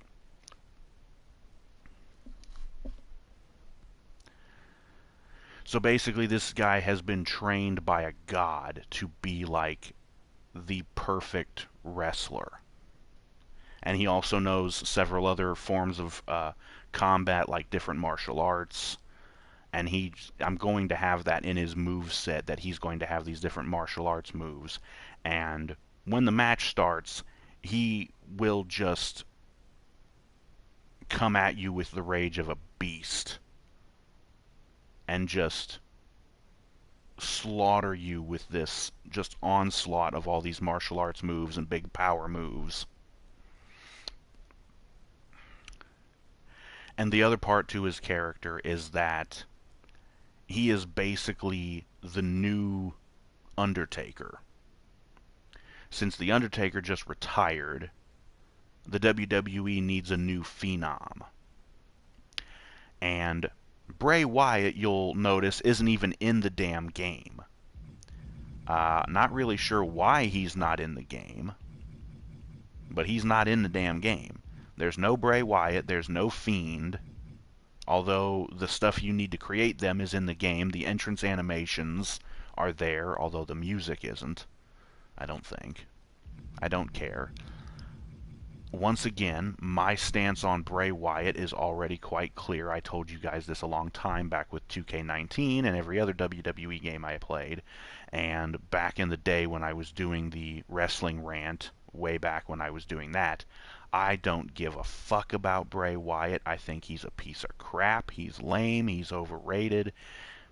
And a lot of other people that I'm seeing, because I chat about this shit in online message boards, a lot of other people are starting to come around to this realization. Bray is not that good. He does this hokey, gimmicky, spooky Halloween crap where he does these dumbass characters and this dumbass storytelling shit that makes no fucking sense, and he just comes out and rambles on these stupid promos that make no sense. He's overrated as all hell, and he's not worthy of being the next Undertaker in the WWE. He's not fucking worthy. He was supposed to have a match against Bobby Lashley at WrestleMania, and it never happened because a couple of weeks before WrestleMania, Bray just disappeared and hasn't really been seen much since. Apparently he came down with some illness. No idea what the fuck it is. He's either sick or he's injured. I don't know, and I don't really care. And then they never did anything with Bobby Lashley at WrestleMania, despite Bobby coming out and saying, I'm going to fight somebody at WrestleMania. The SmackDown go-home show the day before the first night of WrestleMania, Bobby won the Andre the Giant Memorial Battle Royal, which they held it on SmackDown instead of having it at WrestleMania, which traditionally it's on WrestleMania. But the match is such a fucking joke anyways. You get this stupid trophy that has Andre just standing there like this, but you don't get anything like meaningful out of it. You get a trophy, big fucking whoop. Who gives a shit about a trophy? I want a title match. I want something important, you know? The match doesn't mean shit. They had Bobby come out on WrestleMania, either night 1 or night 2, and he came out with his trophy and just stood on the stage and posed like that. And that's all he fucking did. We can't give him a match. We can't have him fight LA Knight, which would have been interesting to have, at least have LA Knight on the damn pay-per-view. Nope, we couldn't do that. It's fucking stupid.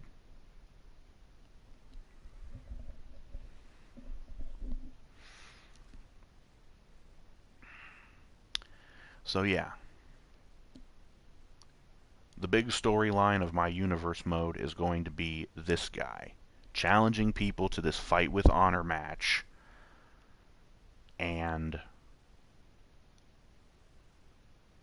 I don't know if I want to have the matches, if I actually want to control the dude during the match and just beat the hell out of everybody, but I did kind of want to work it so that he wouldn't necessarily destroy everybody.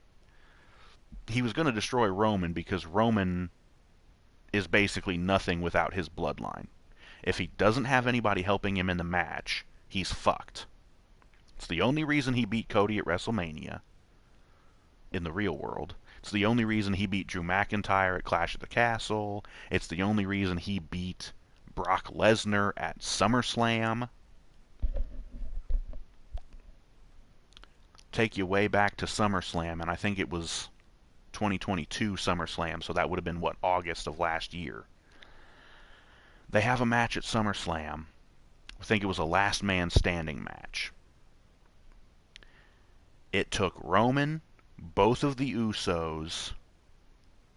Solo Sikoa hadn't debuted yet, I don't think. So Sami Zayn was part of the bloodline as well. So Roman, Roman, the two Usos, and Sami Zayn. Austin Theory had come down during the match because he had the money in the bank at the time, but he ended up getting decked by Tyson Fury, maybe? I don't know. Or maybe I'm thinking of Clash at the Castle when Theory got decked by Tyson Fury. Tyson Fury's a boxer, by the way, not wrestler, but whatever. But yeah, during this last man standing match, it took Roman, both of the Usos, Sami Zayn,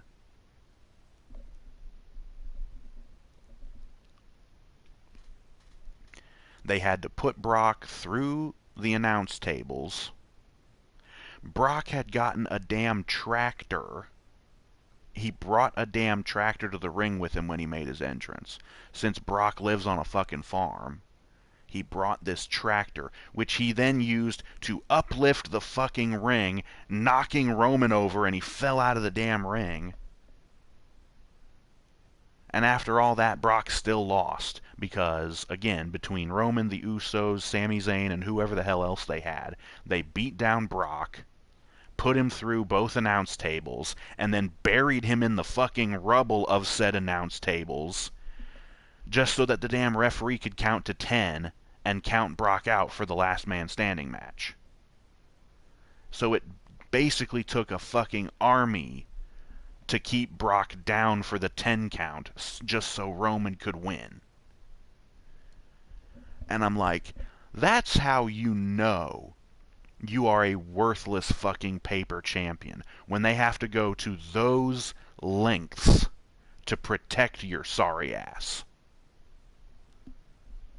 Roman should be fucking ashamed of himself. His reign as champion, even though it has lasted 3 fucking years between both of those belts, because I think he had the Universal belt first, and then he won the World Heavyweight belt from Brock at WrestleMania one year, when it was champion versus champion.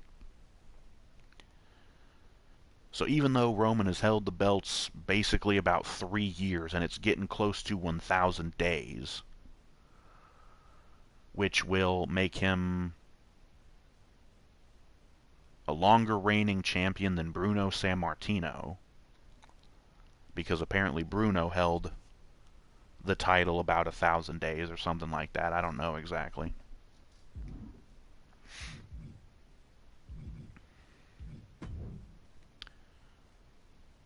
Oh yeah, there's 2 different mode types that you can use in Universe mode. Classic mode is just classic, you know, you book everything yourself and blah blah blah. And then there's Superstar mode, which you pick one specific superstar and you play as them alone, and it just books things around them. Automatic rivalries, team breakups, formations, crowd reaction changing, injuries, entrances, AI announcing cash-in, AI mid-match cash-in, post-match cash-in, universe tutorials. There's also new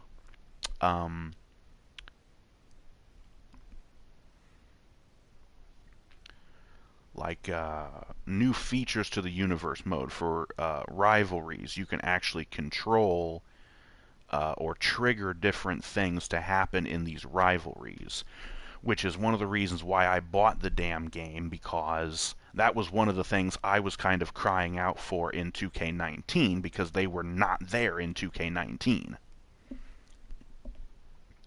Back in 2K19, Ukes was still the main developer for the WWE games. Since then, I think it happened after the release of 2K20 and the dumpster fire that game was, Ukes has left the WWE contract, and I think they're actually working on the AEW game, which I don't know how well that's going to go for them. Anyways, the WWE games have been left to the people who were the assistants before, which were Visual Concepts. And apparently, for 2K23, they had to go through and rewrite the entire code of the game, including the universe mode. This game actually brings back custom entrances that you can make for the real superstars, your created superstars, because it was not there in 2K22. They had to take it out because it was causing too much problems, is what they were saying. But they rewrote the entire code and they made everything run smoother, supposedly. This is what they've been saying. I don't know. But anyways. So, the final match of WrestleMania 39, Roman retains the belts in the biggest shit-the-bed move they could have possibly made. Because, what? Now the story going forward is, now that Raw has happened, Cody's going to be injured for a while after taking this huge beatdown from Brock. Cody's going to go away for a while, despite the fact he was red hot before WrestleMania, and the crowd, everybody wanted him to win at WrestleMania. The crowd booed mercilessly when Roman won.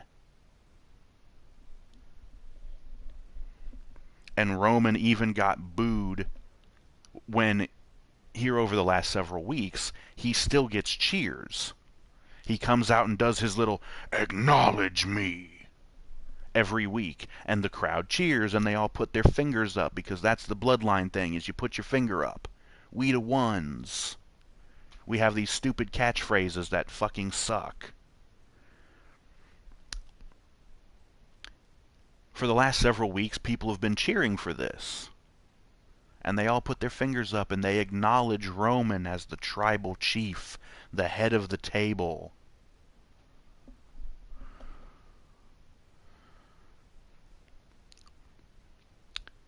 And tonight on Raw, it was more of a mixed reaction. There was quite a lot of boos, but there were still some jackasses putting their fingers up.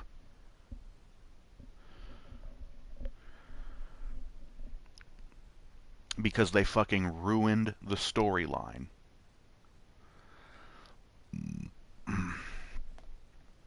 And now that the WWE has been bought out by this Endeavor company, I really don't know where things are going. I don't really give much of a shit. Like I said, the storyline going forward seems to be Cody's going to be out injured for a little bit, and then he's going to come back and have a feud with Brock. He's going to have to overcome Brock to get another shot at Roman and the titles. And that will probably finish up by about SummerSlam, possibly. So by SummerSlam, Cody should probably be having another match against Roman, hopefully. Don't know what the hell Roman's going to do until then. Probably nothing, because he barely does anything as it is. Because once again, he's one of the biggest paper champions I've ever fucking seen. Yeah, Roman, you can brag about being champion for 1,000 days if that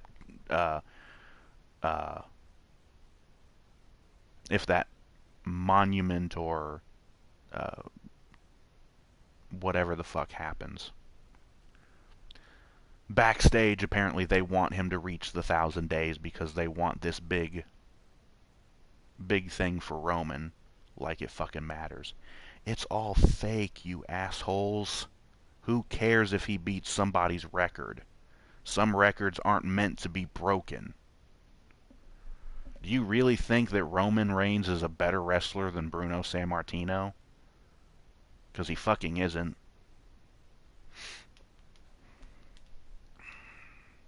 Not to mention, it doesn't really matter much anyways, because you're comparing apples to oranges. Why? I'll tell you. Bruno Sammartino got the record way back in the old days of pro wrestling, when we didn't have 2 or 3 weekly fucking shows on television for champions to be defending their titles. They didn't have monthly pay-per-views to be defending their titles. And it just wasn't the same as it is nowadays. Back in the day, they had a show maybe once every few months, you know? So who cares if you beat Bruno Sammartino's record? You can't compare to him. Although the only way that you can compare it is because, again, Roman barely ever shows up, and he hardly ever defends his damn title. So maybe it is almost the same damn thing as when Bruno was holding the title. It doesn't matter.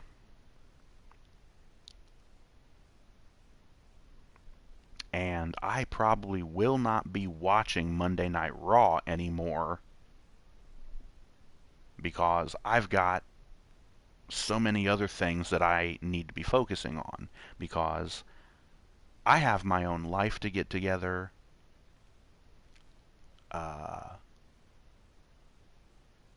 Don't know if you've been following along with my Facebook page. I've been going to see a doctor here lately about I have high blood pressure, and now I'm on medication for that. I'm also still trying to get rid of this ingrown toenail that I have. So I need to see a completely different doctor for that. My body is weak and scrawny. I really need to get into shape. I need to start working out. I've got that I need to do, and I have all these other things. I have my car that I need to get fixed, and I'm still paying off repairs on it from before. I've got all these things that I need to focus on. That's what I'm trying to tell you. I'm not looking for pity or sympathy or anything like that. I'm just telling you what's going on, okay? I'm just going to level with you here. I don't want your pity. I don't need your pity, okay? I just want you to know what's going on. But I will play this game. I'm going to get the universe mode set up. I'm going to go on WWE.com and make sure that I have all the rosters correct, because I need to make sure that everybody's on the right roster. And that's another thing that I'm going to be doing or focusing on in this universe mode, is making sure that there is a definitive split between the rosters. I had prepared this before, back when I was still playing 2K19. Hell, I still have 2K19. But I probably can't even show you because it's in this box. Okay, so these WWE video games have never been very good about including the draft, which sometimes happens in the real world between the brands, Raw and SmackDown, and they'll have a draft, and they'll draft people from one show to the other and vice versa. Usually they dedicate an entire episode of Raw, an entire episode of SmackDown to it, and maybe sometimes 2 weeks in a row they'll do it. But each match that they have on the show is between like a Raw and a SmackDown person. And whichever show wins the match, they get a draft pick. And it's usually like this lottery thing. Either they use the thing that I got, which is this big brass lottery, what do they call it? A tumbler. It's this big brass drum that has a little window that you can open, and you can put little lottery balls that split open, and you can have like a little piece of paper in there and have people's names on it. Okay? So I've actually got one of these big brass drums that has the window in it with a little crank thing that you can use to mix them all up. And I got all these lottery balls, little balls that split open and you can put stuff in them. And then I got these little raffle tickets. I got this big old huge roll of raffle tickets. I got like 1,000 of the damn things, and I only need something like 100 or two. But I'm going to take the raffle tickets and put people's names on them, fold it in half so I can fit it into the lottery balls. And the lottery balls are color coded. There's red ones and there's blue ones and there's yellow ones. So you've got Raw, SmackDown, and NXT. And I'm going to do a draft lottery, and I'm going to do it with the game, and I'm going to have the stupid drums set up, and every time somebody wins a match, we're probably just going to have the AI do the match, and whoever wins the match, that show gets a draft pick. And I'll spin the wheel and pick out a random thing and poop, and there you go. And that person will be changed over to the whatever show. And I'm going to do it that way. So I've been planning that for a while. I've got the stuff. I've got the materials that I need. I just need to, like I said, fill out all the names on the pieces of paper, the raffle tickets, fold those up, put them in the little lottery balls, and then put all the balls in the drum and set all that shit up. Don't know why I'm saying all of this, because I'm probably just exposing the whole thing. It was a pain in the ass to get all this shit together. Trying to find the lottery balls in the 3 different colors and the big brass drum thing. Trying to find that was a pain in the ass. And I've had these things for probably a couple of years now, and I've been sitting on it for that long because I just haven't been playing the WWE games, because 2K19 got outdated, and there was 2K20, and that was a dumpster fire, and then they did 2K22, and now I'm just like, okay, now Universe Mode is a little bit better in 2K23. We'll get this game. We'll get the rosters updated. I'll download the people that I need to download so that I have the complete rosters. I'm going to adjust everybody's fucking attributes because a lot of people are way overrated. But we're going to do that, and we're going to have a grand old time playing this Universe Mode.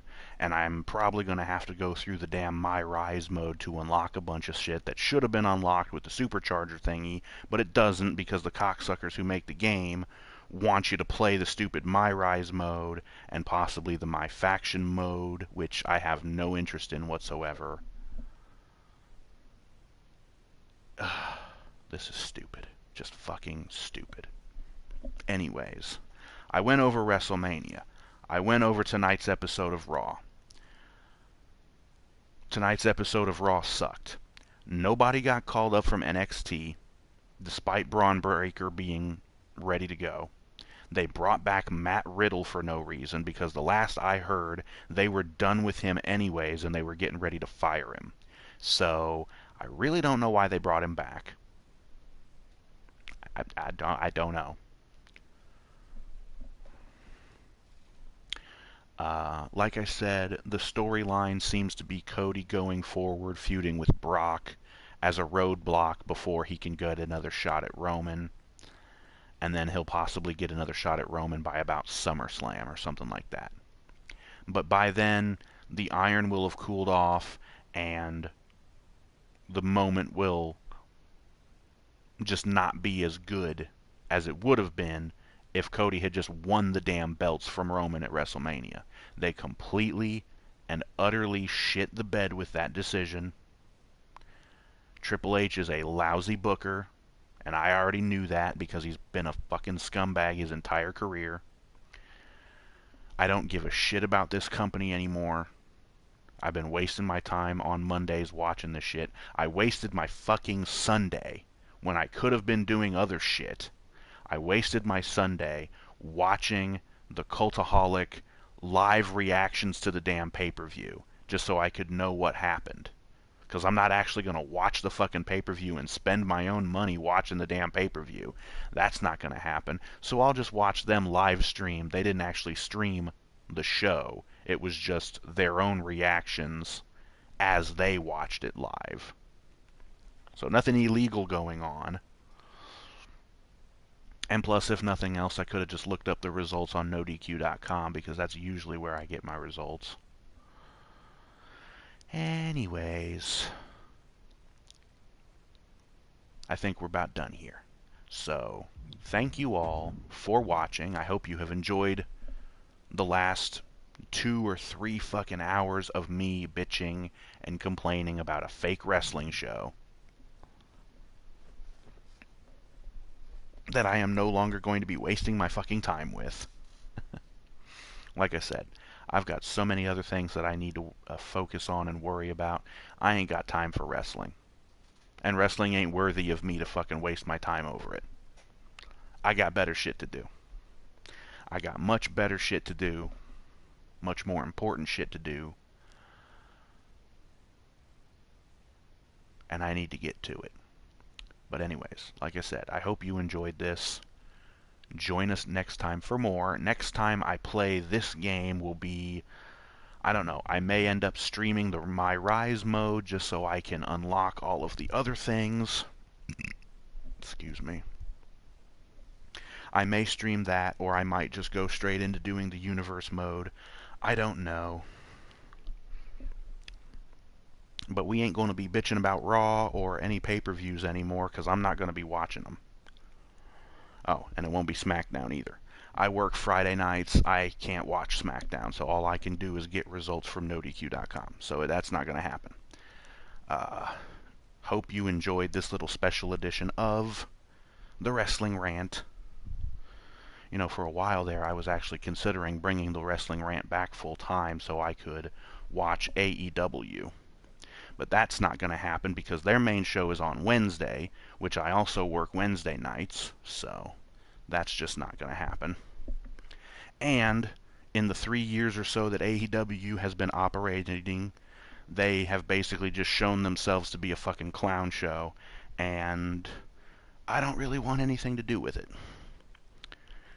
And they're also very copyright strike happy about slapping people with copyright strikes, although they really wouldn't be able to do it to me because I'm not going to show any footage from the shows or any pictures or use any of their music. It would just be me on camera sitting talking about the shit, and they really don't have anything to copyright strike me for.